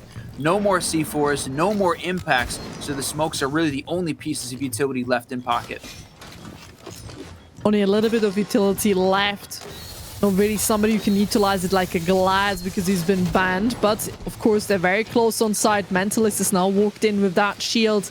He's going to have to be careful. There is a rotation to his left. There is the ping. He knows somebody is there. It is a Warden sitting in the middle of a smoke now. He could get away with a lot of kills, but has to have a perfect timing. Now he swings around the corner on July, continuing his killing spree from Clappers onto Fortress. Finds Stu, looking for more, swings around, third to his name. Wow. Will be Direction in the end. The perfect duo, back to back, yet again showing where those two control the lobby. Yeah, that was a fantastic play there from Angelai. Using the Reaper tech, that weapon is so good in the current meta right now. And yeah, I mean, the lobby stairs position was being held by the defense, thinking maybe they could try and block off that space. But once they had control of Renovation Hallway, opened up the main breach into Commander there, the plant was going to be able to go down, especially when you're backed up by Monty and long-range DMR to close it out. Again, losing control of Horse there was the difference maker for this team. So KZ, KZ, what do they need to try and do? You know what? Playing over on the Dorms gaming side is going to be a little bit more difficult. This attacker-sided win rate so far, although it's only over 2 separate maps, but both going to overtime, so plenty of rounds played. This one is going to be difficult. But with the fact that EDG so handily covered the attack on what should be the better site, makes me a little bit worried here for KZ, even early in this match. The earlier the information, the better it will be for both these two teams, right? A lot of information already being gathered by Mentalist. We had a little bit of a sneak peek where his drone is. And EDG, I mean, successful first round on the attack, which is not quite typical, right? Fortress, because it is the newest map in the competitive pool and has never been a part of the pool before its actual rework. That means it is heavily defender-sided in every other region. So EDG, huge step up, winning the first attacking round, and looking pretty solid. There may be a few more under the belt because they can try 5 more times to win something on the attack.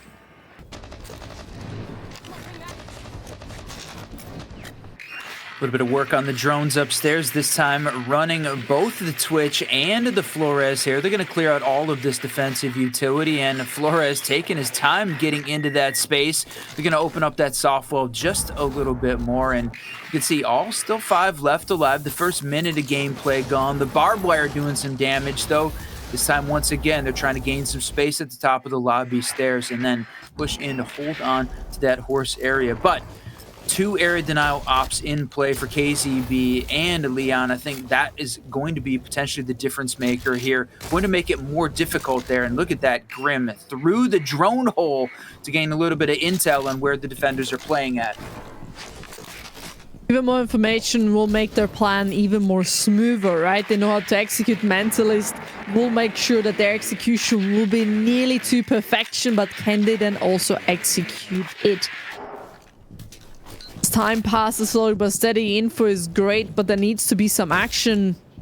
EDG have gotten themselves already so close towards the site, but they need to push just a bit more further to then open up the breaches and plan that executed, because that's going to be the difficult one.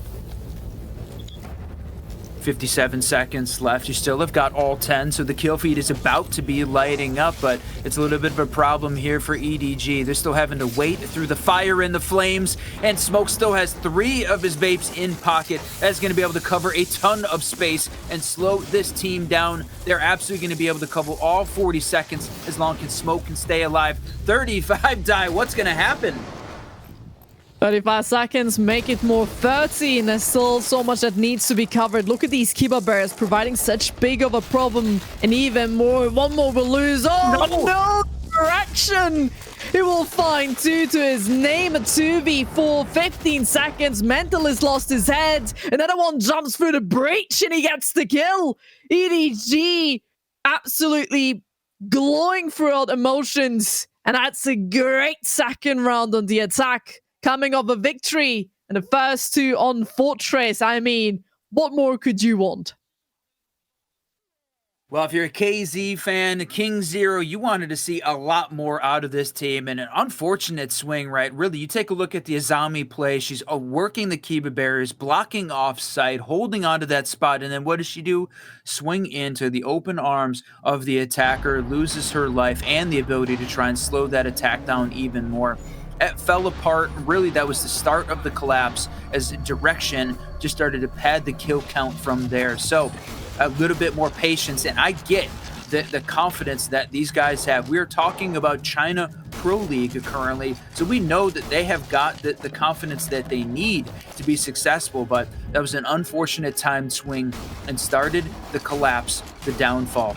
Now, they've lost both of the upstairs sites. The first floor sites are significantly worse from a defensive perspective, so they're going to need to try and recycle the second floor and go back to the commander's side of this. And now it's time to lock in. Very similar to what we saw in that first map where EDG picked up all 3 rounds in the first quarter. The problem was that was on defense, and here on attack, where really we should be seeing KZ be a little bit more successful, is a tough way to start this map. What is something that you want to see from KZ for this coming few rounds? They've already lost 2 in their defense on arguably the 2 best defender sided spots when it comes to the general global standings. What do you want to see? What do they need to win here? I thought that the area deny was going to be the way that this team was going to pick up those wins, right? The combination of running the Warden to be able to deny any of that flash util, but then just slow things down with the smoke and the Goyle. That looked like it was the right play. Honestly, the way that we've been seeing KingZero play, I don't feel like Thorn is the right one in this current style. They're not needing that extra intel. They're just needing to stop this and slow it down early. Lean into the Melusi, which they picked. I think the smoke and maybe even to Tachanka coming out. Sunset did play an awful lot of Tachanka. We talked about that early on from his stats across the map, but again, we haven't seen it once. Might be different when we get onto Consulate, but okay, Momo, that's what we needed to see. Picks up his 2nd of the round. Quickly answered back, though, by Direction, who is currently sitting 5-0. He said what they need to change up. Let's start with taking Direction down. He's becoming the win condition here for KingZero. Yeah, it's again showing why he was the best and is still the best player when it comes to EDG. One of the players with the highest scores. Not surprised, but this time he also has only July as his backup and bottom law of the 3 players throughout this whole day have been shining bright when it comes to kills. But I agree completely with you, right? Sunset, he's also a player who had that Tachanka. They need to slow EDG down. They're way too fast. They're quickly. And when EDG is fast, that means they're not allowing KZ to bring any solutions to the board. Here again, look at the frags. One more. Back down to a 3v3. And yet they're still going quickly. They still want to make this a quick one. Flashbangs. The ally in the hallway. Great swing from Fiber. And now the advantage is so there KZ it is. and Quintessence as well. That's what they needed for the final 30 seconds. They take down Direction. They take down Bottom Love. And now on July, 4-1, the MVP from the previous map, stuck in a 1v3, now a 1v2, as Leon and Fiber still left alive. And they can honestly hang back a little bit. He does not have the diffuser in hand. They need to play this carefully. July can absolutely fry them if they give him the opportunity. Do not throw bodies, my friend. Right now, this is the way they're going to find a win. Replaying that 2nd floor site, and perfectly played by KZ. And again, a couple great picks coming out that send them over the edge. Perfect. We also saw in the last few seconds there that from the side of EDG, they decided to use the time and talk to each other rather than go for that clutch. He was very low HP, a singular bullet just strafing his cheek and he would have been gone. So there was not too much of a hope. Instead, they said immediately from beginning on, right, stand in the corner, stand still, don't do anything. We're going to talk about this. What's going on? What can we do? What happened? Why did we lose this round? It could have been a 3-0, but they used that time to talk. And that's important because even though Matt side from EDG talked, doesn't mean that KZ talked, right? Because you never know. Where is he? Is he moving? Did you hear something? There's a very tense moment. Nobody's speaking. On the other side, that team just used the time to talk. I mean, that was, I would say, smart. I would say that was a smart play right there. 100%. A great play, and it shows the experience that Edward Gaming brings. Even though it may be a new 5-stack together, a lot of experience on this team overall. And sometimes you talk about the bans that come in not really matching what we saw from the previous rounds and sort of reactive to what was happening, but this time absolutely reactive because we're seeing both the smoke and the Grim gone at this point. I think that absolutely plays in very well. July on the Grim was incredible. We see the kill coming out from Grim right there. And then on the defensive side, smoke was just, that area denial was something that was absolutely slowing this team down. I'm glad that they switched into it, and that KZB still is going to run to the Goyle, and they're going to bring along a little bit of that extra area denial. Smoke and mute are going to be the option there as Leon switches from the anchor op to the intel deny anchor side. And it should help out here with a combination of Mentalist and Carpe both back on the extra drone operators. So switching into the mute feels like a good call as well. What do you think of the Denari pick right here? Do you think that's going to help KZ? Or do you think that she's going to be another Lego stone somewhere placed on the map and not going to have a big impact? You know what? Great question. And I love the Denari in general. It's become one of my favorite ops. It brings along the Scorpion, incredibly fast fire rate gun, lots of mobility.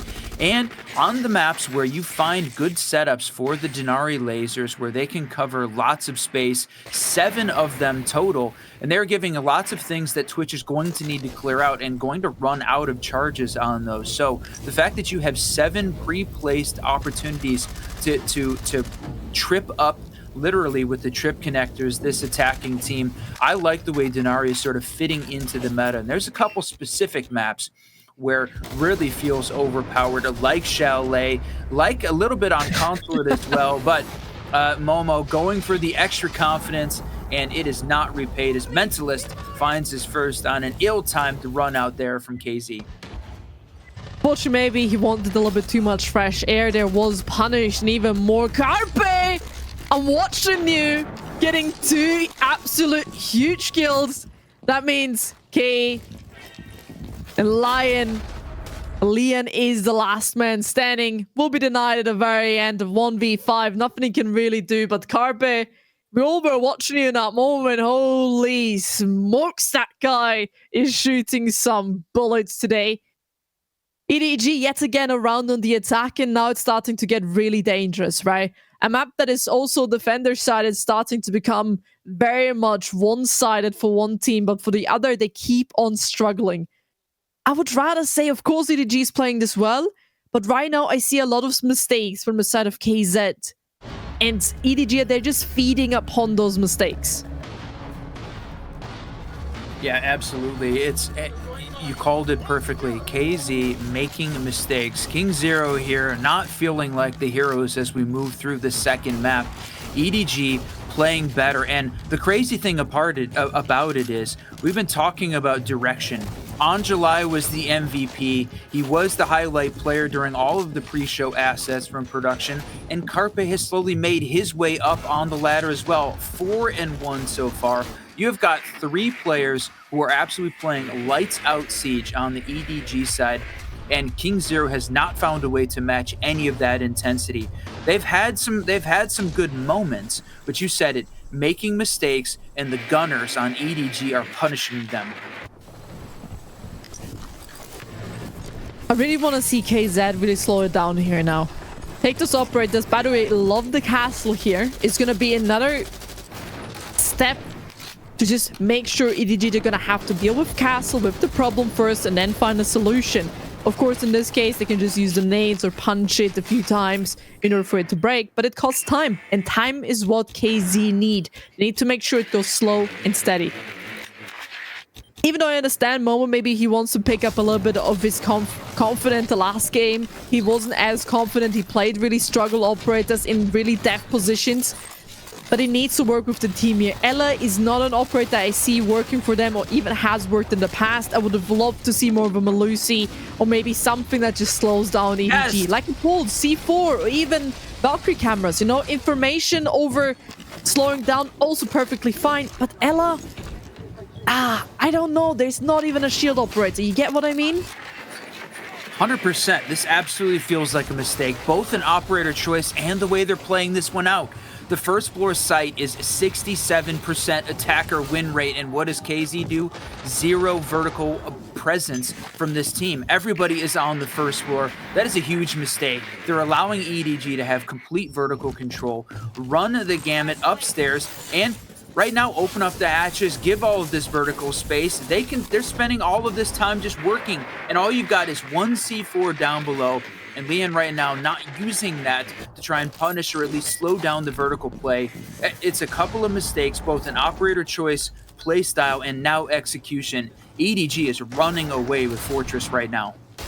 Oh, this is going to be so deadly because what we also just saw, not only do they have the vertical control, but the Deimos has nearly every single operator already discovered, meaning he can track 4 out of 5 operators. He's going to get that 5th one very, very soon. And when it comes to that execution, that's where it's going to be deadly. The drop down happened as well. The nades as well. Plants going down. They're trying to find a safe spot, but there's still a few in medicine they're going to have to deal with first. And there we go. Fenrir gone. A few more on the board. Bullets are flying. Plants been denied as full right now. But because they executed so early on, with 40 seconds. Look, 25. They still have a little bit of time. Can go in with those kills. But all that KZ's got to do is wait, hold the angles, play it slow and steady. And that's what they're doing. But direction is there to get those kills. And now it is coming to be a problem. They need those kills. They need those plans to be safe and secured. But direction, he can't plan on side.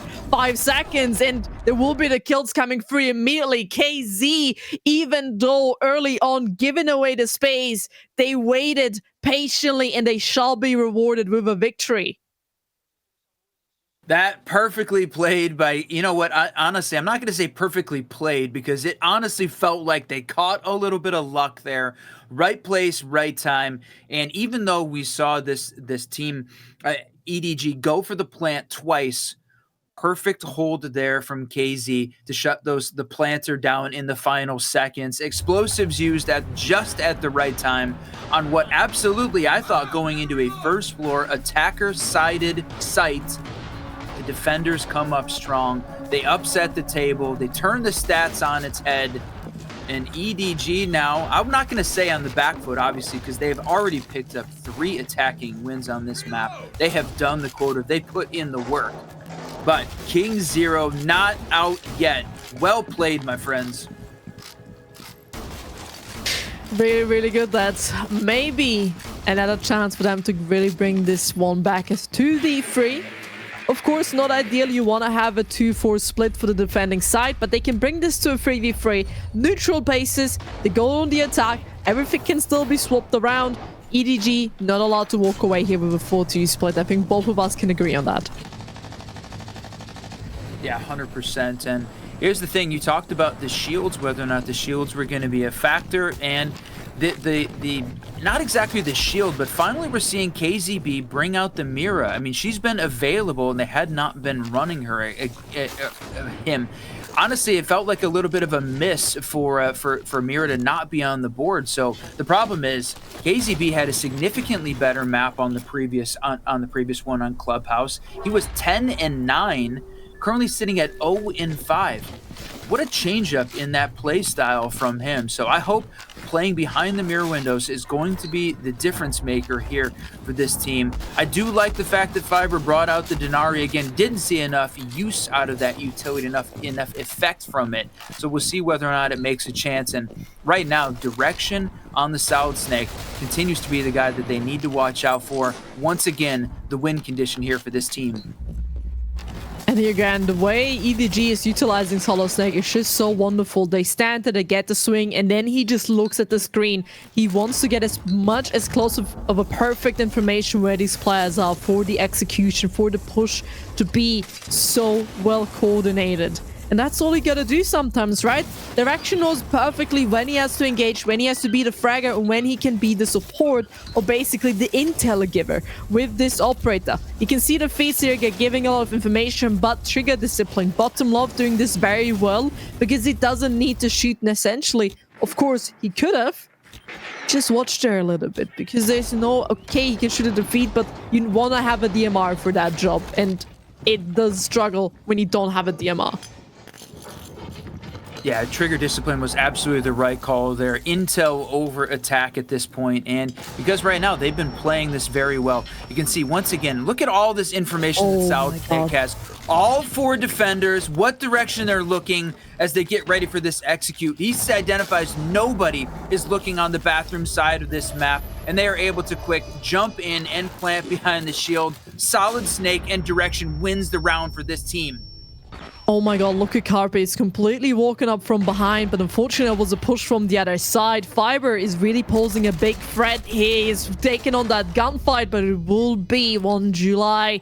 Get that kill. Carpe still from behind, trying to pose that threat while they're fighting on the backside. Maybe Momo is forgotten, but the plant is down. The time needs to be going.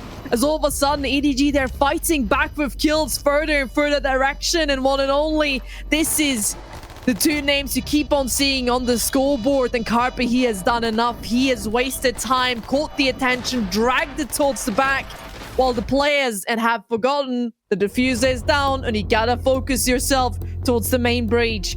That was beautiful distraction. distraction, beautiful direction as it came out into the mid-round timeout. And honestly, KingZero needs this. They need some time to talk about it. This was a team that feels like Edward Gaming right now feels like they are on fire. Right place, right time.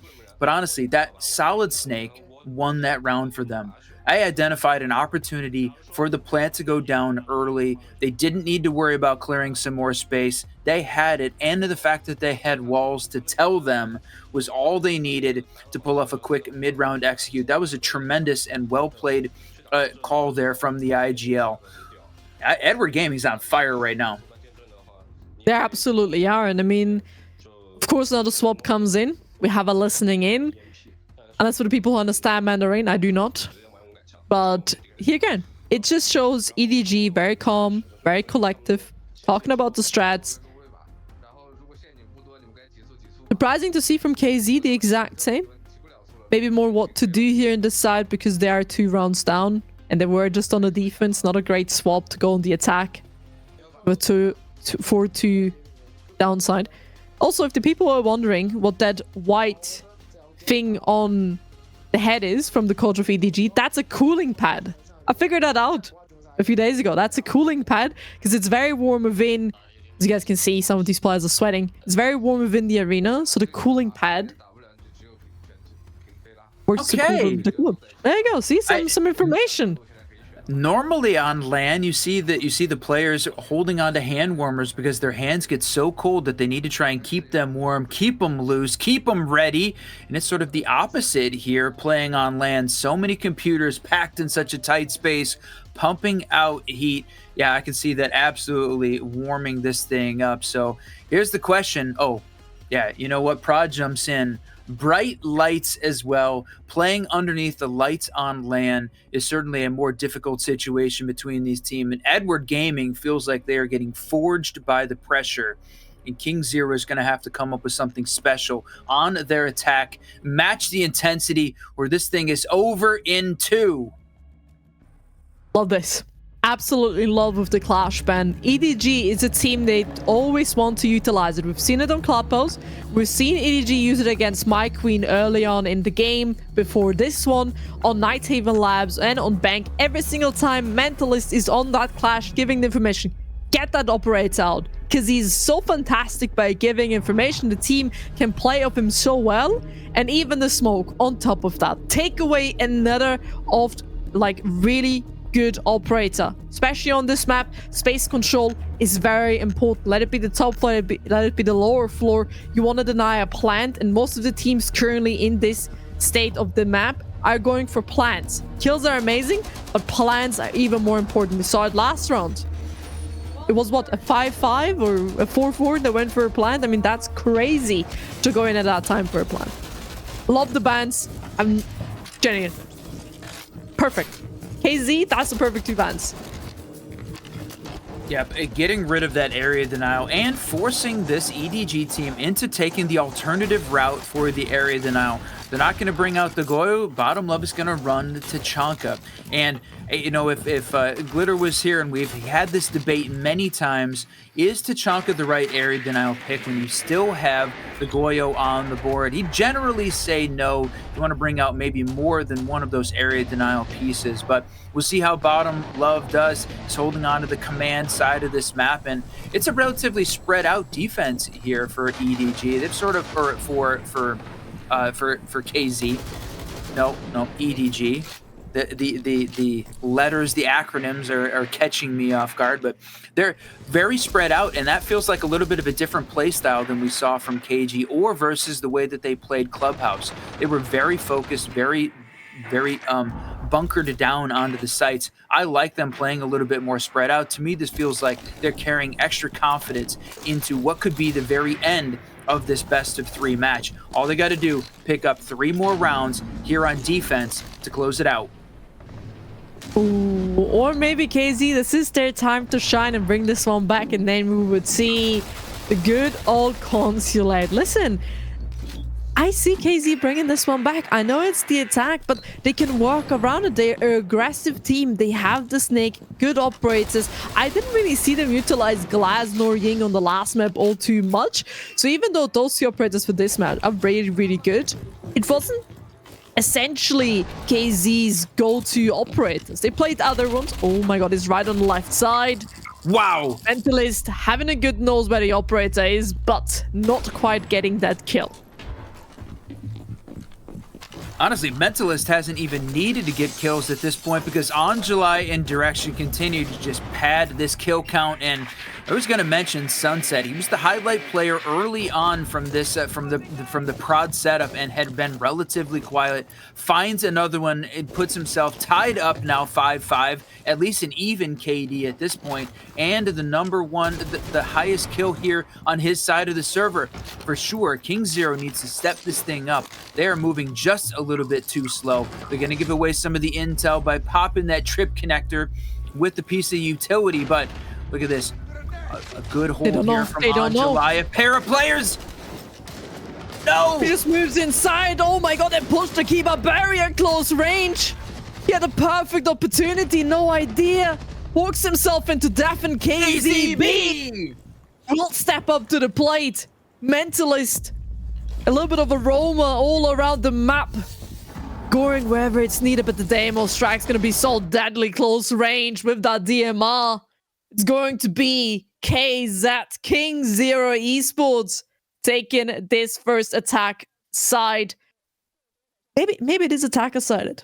Maybe this map is attacker-sided. That's what it seems like right now. We're seeing a little bit attacker-sided come out on Fortress, and especially on the command site was the one that we expected to be the strongest defensive site. And once again, we've seen the attackers win it twice on both sides of the map. Neither team being a really defensive stronghold here. Mentals was stuck in a 1v3 at the end. Of course, he can carry that team. He has been there, done that in Pro League, but overwhelming force from KZ Attack shut him down. And rather than rotate back, they're going to go ahead and play the second of the two top floor sites and pick up gaming this time around him. This is one that we have seen some very cool plants go down if they can gain control at the top of the old tower stairs, or you know what, a little bit of pressure over on the horse side, which continues to be such an important part of this opening. But boy, that single wall is absolutely the focus. They opened it up a little bit, which makes me feel like they might want to try and play over on the tower side rather than reinforcing it off, which to me feels like a very dangerous way to approach this site. Map seems so empty. The map just seemed so empty, didn't it? There was nobody over on the command bathroom side. A horse was completely open. They were very much focused, again, site specific from Edward Gaming here. No real roam game, no real extension to speak of. And again, inviting KingZero in to take space. Absolutely, right? They're giving them the space, but do you believe that now rotated in a little bit? There we go. The Snake using his gadget. Knows exactly where these players are. Now Demo's track is well on top of a Snake. Sense. Oh, look at that. Oh, two people in a hallway. That is dangerous. Do not push into that. But he's, of course, very viable to that window. Could be shot from the side. There we go. The walk-in. I think they can really do right now. They need to be a little bit more aggressive for my taste here. This is just intel for days. He knows that he can't try and swing this without being extremely careful. Cannot walk in and take this space. Now the Kiba barrier is going to come out. He's going to try and toss the nade in. Yes. No. Going to give him a little bit of cover from the smoke. Look at this. See through the smoke with the gadget. Swings on a zombie, but July is just better as takes down Fiber. 5v3 scenario. Half the round gone. KingZero in a difficult position now after what was a great start to this map. Oh, that was perfect. Just barely, when he walks around that corner, he saw the head, but the reinforcement covered him. A little bit later, starting that reinforcement could have cost you that life. Ooh, on July, gotta be careful. Your arm is sticking out, mate. Cannot cause any more losses here, but a 5v3 lead. EDG is playing this defense very well. Very disciplined yet again. We can see not showing themselves, want to keep and hold on to their lives as long as possible because there's still 50 seconds left. Again, completely ignored the tower side of this, of pushing in from the command side and really very focused. And Edward Gaming can just sit back, relax, and hold these positions. KZ right now feels like they are not spread out enough as they need to be. And Carpe on a huge flank here, running the Valk. They had a little bit of intel, and he's going to catch that. Oh no, it was Mentalist that won at exactly the same time. There's the Carpe kill, leaving Momo in a 1v5. Well, a quick little 1v5 shall be ended. His misery is not gonna go on for too much longer. EDG, what can we really say more about this team? Because they keep on surprising us. They keep on showing why they are simply the GOATs. Aside, of course, KingZero Esports, they're struggling. They're really struggling right now. It seems like every single time they try something, and I really love what they did there with the snake, but they felt a little bit hesitant. Early on, when they could have taken the space, they didn't. That is something that surprises me.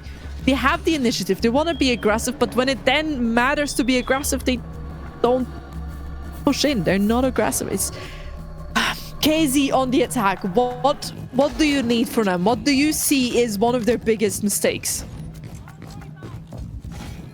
All right, good question. For me, what we were seeing from these guys was it felt like they, again, one-dimensional pushes. They lost a couple of the opening entry picks, right? Go down in a 5v4, 5v3 scenario. That's a really tough spot to come back from. And the fact that you get into those 1v1 individual gunfights, not isolating any of the EDG roamers, I really put them on the back foot. So here's the question. If EDG was playing very close, you have an opportunity there to sort of go coordinated collapse rather than taking the individual gunfights. And if they are more spread out, run the buddy system, try and catch one of the isolated roamers to at least pad the advantage early on. It doesn't really feel like they're losing the utility game here. They just were losing the opening pick battle. And I love the fact that they brought out a shield here to try and bolster this attack. And again, somebody may be a little bit faster. Monty, maybe moving a little bit too slow. Blitz from Momo.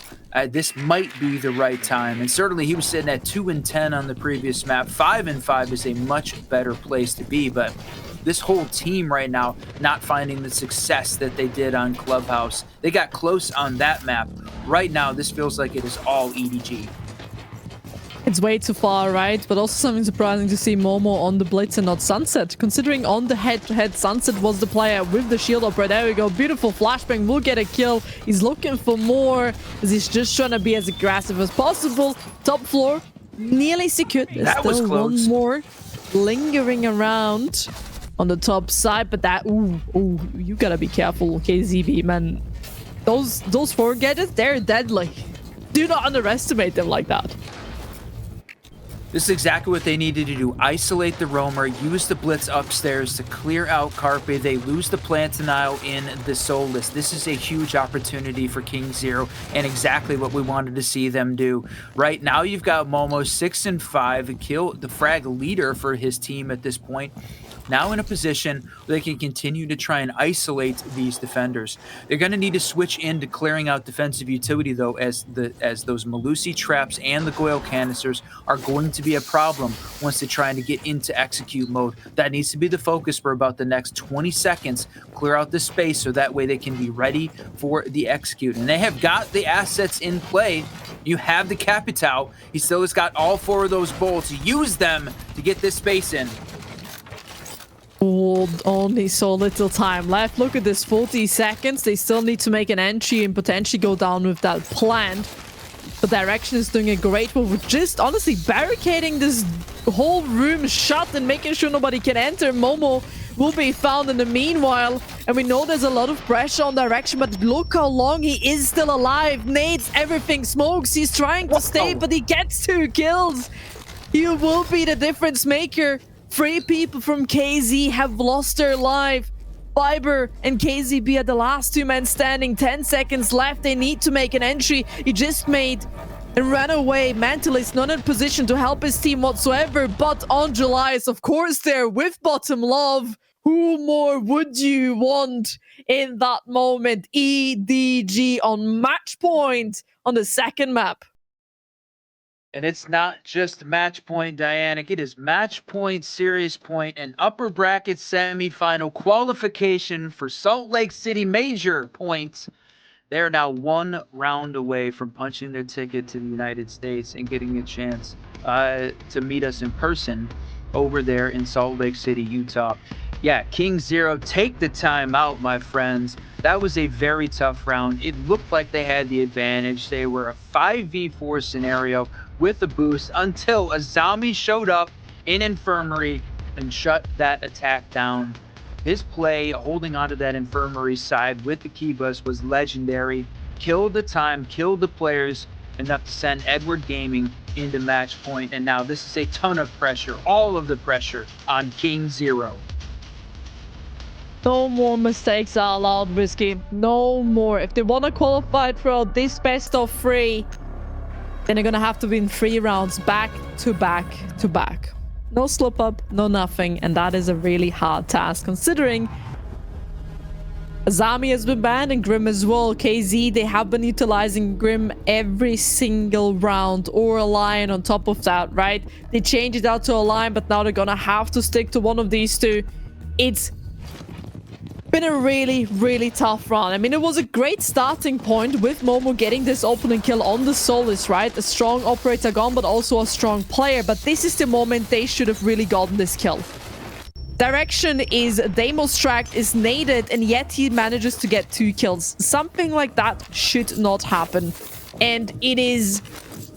How do you recover from that? You have to win 3 rounds. The tactical timeout was taken. Have they talked enough? That is a real question now. Can they do everything the coach said, and can they bring this one back? If not, it means the lower bracket run needs to be real if they want to make it to Salt Lake. So the good news is they get to go back to Command, 2nd floor, the place that they found success back on round 7. So at least one feels like it should be in pocket. And Edward Gaming has changed in. They're running the Tachanka again. Didn't work out for them previously. The problem is they've backed up that area now with the Goyo this time around. That feels like it could be significant at this point. And the other one, right, the trap offs with both the Thorn and the Trip connector is going to give them tons of intel on where the KingZero attack is coming from.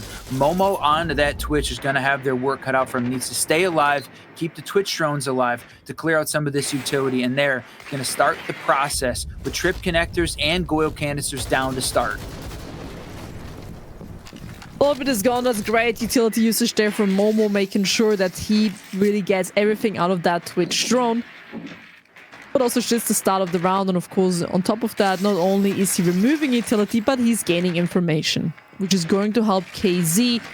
But the setup was never really the issue for KZ. It was nearly always the execution which caused a lot of issues or mistakes or upsets or maybe even nerves rising, and then oopsie, unfortunately I didn't get the kill. I whiffed, you know, it was a little bit windy in the game. But it is a good start, because KZB is going to find on July. There we go. The current top fraggers as well, 11-4, and he's gone. That's a tremendous play there. Shows and puts vertical pressure on this EDG team. Now they're going to have to watch for it. Deimos is downstairs. They had nobody onto the 1st floor to be able to engage or watch out for him. He is in a tremendous power position at this point, because now they don't know where he's at until he uses his tracking. Is going to give away that information, but the knowledge of where the defenders are at worth far more at this point. Direction's holding on to a long angle. They're holding on to the bedroom side, but right now KZ, they're in the driver's seat. They're holding on to a 5v4 scenario, collapsing onto this defense, and they still have got 50 seconds left to try and clear the space out. And they're also going to have to get rid of 4 of these players from EDG, especially when it comes to Direction and Carpe, who've already shown themselves to be absolutely deadly within this game. And there we go, the fight back. But of course, KZ, they will deliver a few kills. It all comes down, can they find a few more? Bottom love and Direction will show up to the scoreboard. A 1v2 scenario for the top frag and the best player from EDG. He is the man you want to have in this scenario, standing alive and being the difference maker. Nobody else. He has the information information to Fire as well. Just walks through, doesn't show that the Fire bothers him, but it will be KZ finding yet again success on this bomb site. Danik, you said they needed to be perfect for 3, and it is a tall order for this team to pull off, but they got one, bringing it back within 2. 6-4 match point scenario still here for Edward Gaming, 1 round away from Salt Lake City. They have got to hold on, lock in for this team, and well, they're looking like they're starting to break. There's an opportunity here for KingZero to clutch up. Now, you said it. They found the win on command. This is the spot that they won back on round 7. Twice they found success here. The problem is they didn't win either of the other 2 sites here. So this team now, Edward Gaming, 1 round away, about to make history into Salt Lake City. A little bit of a replay happening. Bottom left playing a very crucial position. But direction, of course, being left in a 1v2. A clutch scenario. He wanted to go for the planter. Again, couldn't quite close it out. But as you said, 1 out of the 3 rounds is already done. And one thing that many pro teams have said, or many pros and coaches, take it step by step. 1 round is what you need to focus on. Don't focus on 3. Focus on the first. When that's done, focus on the next, who is then your another first. It's always 1 round at a time. Don't overdo it. Don't look at the big picture. Look at the small pictures, because you have 3 smalls. They make it a big one. And I think KZ have that, because that round was very promising. Man, this is a great adaptation from the EDG side. I love this defensive lineup. They're using the Bandit, which they have not used very often on this map. They're using the Mira, which they haven't used very often on this map. And then the intel there from Valkyrie. This is a ton of utility that KZ on the attack needs to deal with. They brought along the IQ to give them the intel on where the electronic pieces are, but that is still a lot for them to try and work around. The C4 comes out. That was perfectly played. IQ got so lucky. She had it and identified it and stepped back to save her life. Man, that was unbelievable. Tragic, though, that Direction is going to take down Momo. They're going to lose the Lion and that piece that execute util. So they still have got a lot of work to do at this point. Electrified mirror windows means that they are going to have to get very direct in order to clear that space off. And now they're in a 5v4 on match point. Exactly, and the one big issue what I see as well, we had 4 C4s. Of course, one of them was already used, but with those Valkyrie cameras, those C4s become oh so much more deadlier, because you can yellow ping, you can give the accurate information where these players are. That's going to be crucial for the next few seconds, as we can see from the side of EDG. They're giving space to KZ. They want to lure them into the trap and then really collapse, because look at the players down below. We have the C4s ready. If it really comes to the problem of planting, there's a solution prepared. They're just disciplined, waiting. They're not doing anything else. Fantastic trigger discipline here from the EDG side. Even if we have one player moving on the stairs, Bandit, July is holding on to the space. KZB is extremely exposed in this spot. All he needs to do is try and swing the stairs. Bandit gets it. They don't even need to double up on it. We have already seen history made with all gamers qualifying into the Salt Lake City Major, and EDG pulls it off as number 2 coming out of the upper bracket semifinal, taking down KingZero Esports. EDG being the second team who we are sending to the Salt Lake City Major, as they take their spot and continue in the upper bracket final to then fight to be crowned who is the best team in the CNL. The grand final, of course, being played on Sunday. They still have a fight for the side of KZ. Well, they're gonna have to hope that they can make it in the lower bracket. We'll be back with the post-game interview after this break.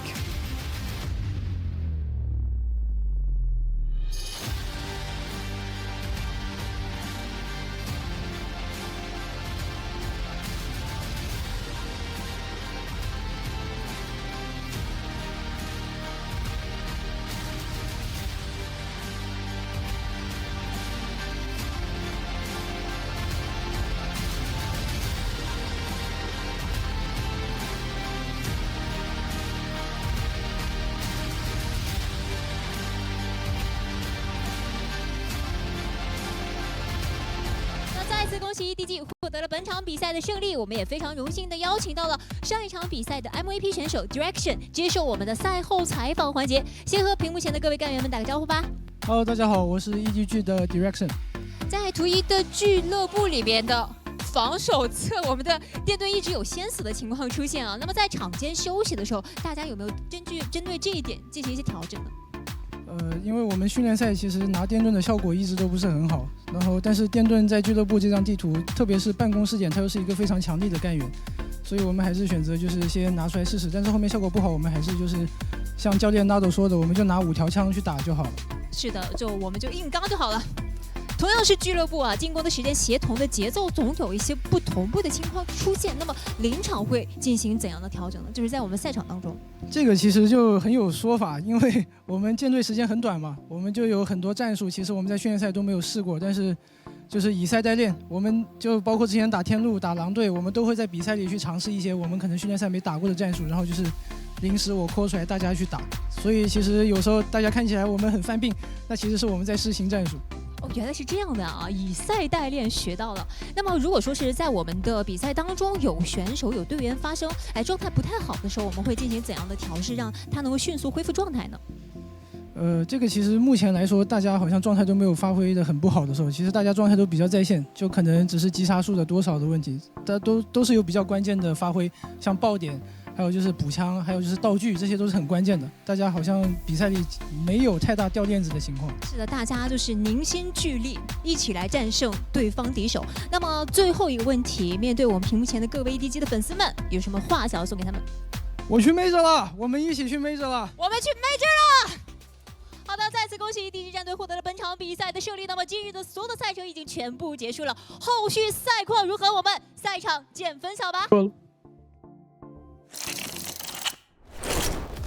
Wonderful, and here we are back again. I mean, what a great interview, giving a little bit of insight when it comes to Fortress, but also Clubhouse. Even though their defense or attack sometimes did not seem completely synchronized, there were completely intentions behind it. But also what we said, Direction right there said they're going to the major. And that is, you can see he was very happy about it. Of course, there's a lot of hopes for it. Man, Risky Run, what of a matchup we just had. You and I definitely both thought that it was going to be closer here between Edward Gaming and KingZero Esports, but in the end, EDG was just better. They showed a little bit of that during Clubhouse early on, and then really dominated on Fortress, both on the attack and the defensive side. And Direction, look at that, 25-11, and KZ really struggled, and it was a little bit of feast or famine for this team. We talked about Momo sitting at the 1-10 mark for his first game, and then came back 8-7 on the second as the top frag, but Direction just on fire. And we talked about his use of Solid Snake on the attack nearly every round, including at least 2 rounds where he was the difference maker of exactly what they needed to do to win that round. 91%, 13-5, 142 EPS. Man, Direction absolutely on fire, and an MVP for sure.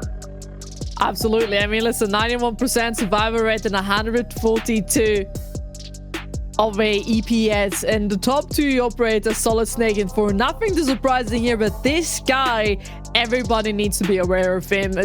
Do not allow your team, doesn't matter what region you are, is to underestimate EDG, and especially Direction. This guy is definitely at the top of his region. I mean, well deserved. His playstyle and his stats are just showing how much this region can provide. Listen, I'm absolutely baffled, but well deserved. He is the MVP of that best of 3. It's a question that feels like has come up multiple times throughout this CNL broadcast, throughout the group stage and playoffs. How good is CNL versus the rest of the world, right? Are we seeing the best of the best in CNL only? And once you put them against the top teams in EU and in Brazil and NA, are they still going to come out on top? EDG, to me, feels like one of those teams that can hang with the greats. There was definitely some teams that struggled throughout the group stage, but as we get into the end, the top 4 that actually qualify for the Salt Lake City Major, I think we are going to see some teams that really can hang with them. And it is All Gamers number 1, Edward Gaming number 2. getting ready to face off in that upper bracket final. They are both qualified, though, so the rest of the bracket just for bragging rights on the top side. The bottom side, though, the lower bracket, that is where the action is going to happen, and it starts on Thursday later this week. Exactly, but not just for bragging rights, because let's be honest, you want to call yourself the top team, the first team to be called the best team in CNL. That grand final, yes, of course, in May already both teams, whoever will play there, are already qualified, but they can call themselves the best team in CNL when they win. So there's still a lot on the line. This is the first ever time we had CNL, so it's even so much more important that whoever is in a grand final, they play for the crown. They play to be titled the best in their whole region and the first to be the best. I mean, that's already a title. And as you said, All Gamers, Edward Gaming in the upper bracket final, they're already qualified. But let's have a look at the lower one. Wolves against OneCoin and Tyloo against My Queen.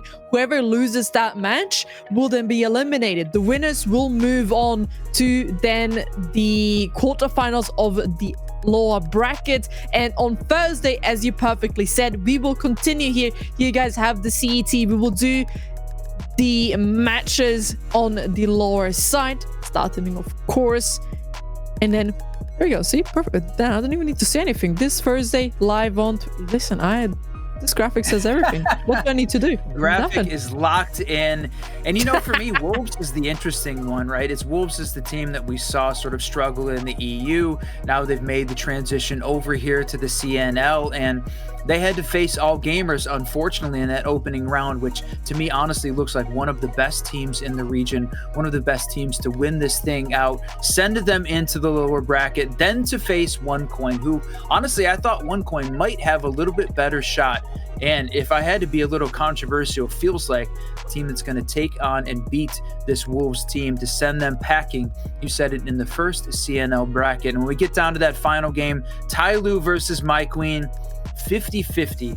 These two teams really don't feel like they're at the top of the bracket, maybe can't hang with the rest of the world, but that one should be a great matchup and give them the confidence moving forward into that lower quarterfinal to see whether or not they can take on this KingZero Esports that got dealt a blow from Edward Gaming, but still very much a good team. See what they can do in the lower bracket run.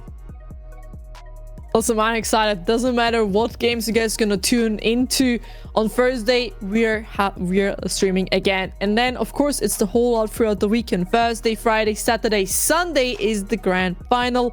On Friday we have qualification matches, and of course then the rest. There you go, even more further. So on Thursday we do the lower rounds, and of course the placement match. Then we do on Friday the quarter lower final, which then leads into semifinals, which then means qualification. And then we move forward with lower, semi, lower final, and grand final one of the days. That's perfect, guys. You guys have to tune in because, again, CNL, it's the first ever time this is being streamed. And all of these teams are showing great potential. And I mean, what more could we want? I do believe that CNL teams have the chance to fight against many other teams from other regions. I think we're going to see a deep run from at least one of the CNL teams. And I'm going to put my hands onto either... I think I'm going to say Edward Gaming. Edward Gaming, they always seem so consistent. They're the only team who made it to qualification without dropping a singular map in the playoffs. Yeah, for sure. And they've got, we talked about it, Mentalist as the pro league. He's been there, done that, and making it to an international stage. Very much expect them to have a good run.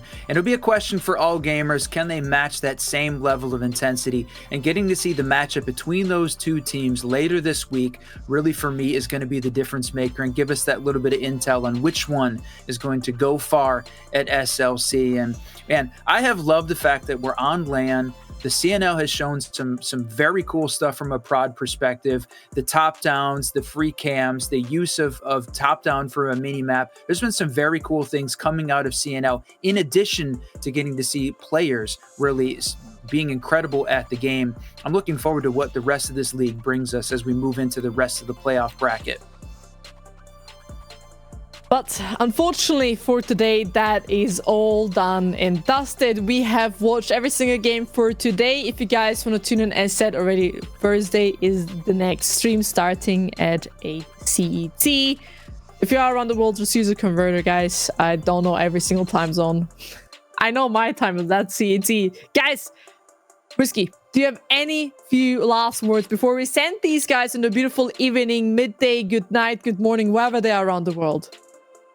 Big thanks to the CNL production team, both in China and locally here, Capping TV, Mitch, and the rest of the casters. Dianic, thank you for casting with me today to close out CNL playoff day 2, and looking forward to what the rest of this bracket and the CNL can bring to the table, and can't wait to see you all in Salt Lake City. Beautiful, as you said. Thank you guys so much for tuning in as well. Everybody who was there, was chatting, or even just participating and watching, of course. Thanks so much to the production and to you, Whiskey Run, for being my partner today. I wish you guys a wonderful good night, good morning, good evening, good midday, wherever you are on the planet. See you guys on Thursday. Let's go.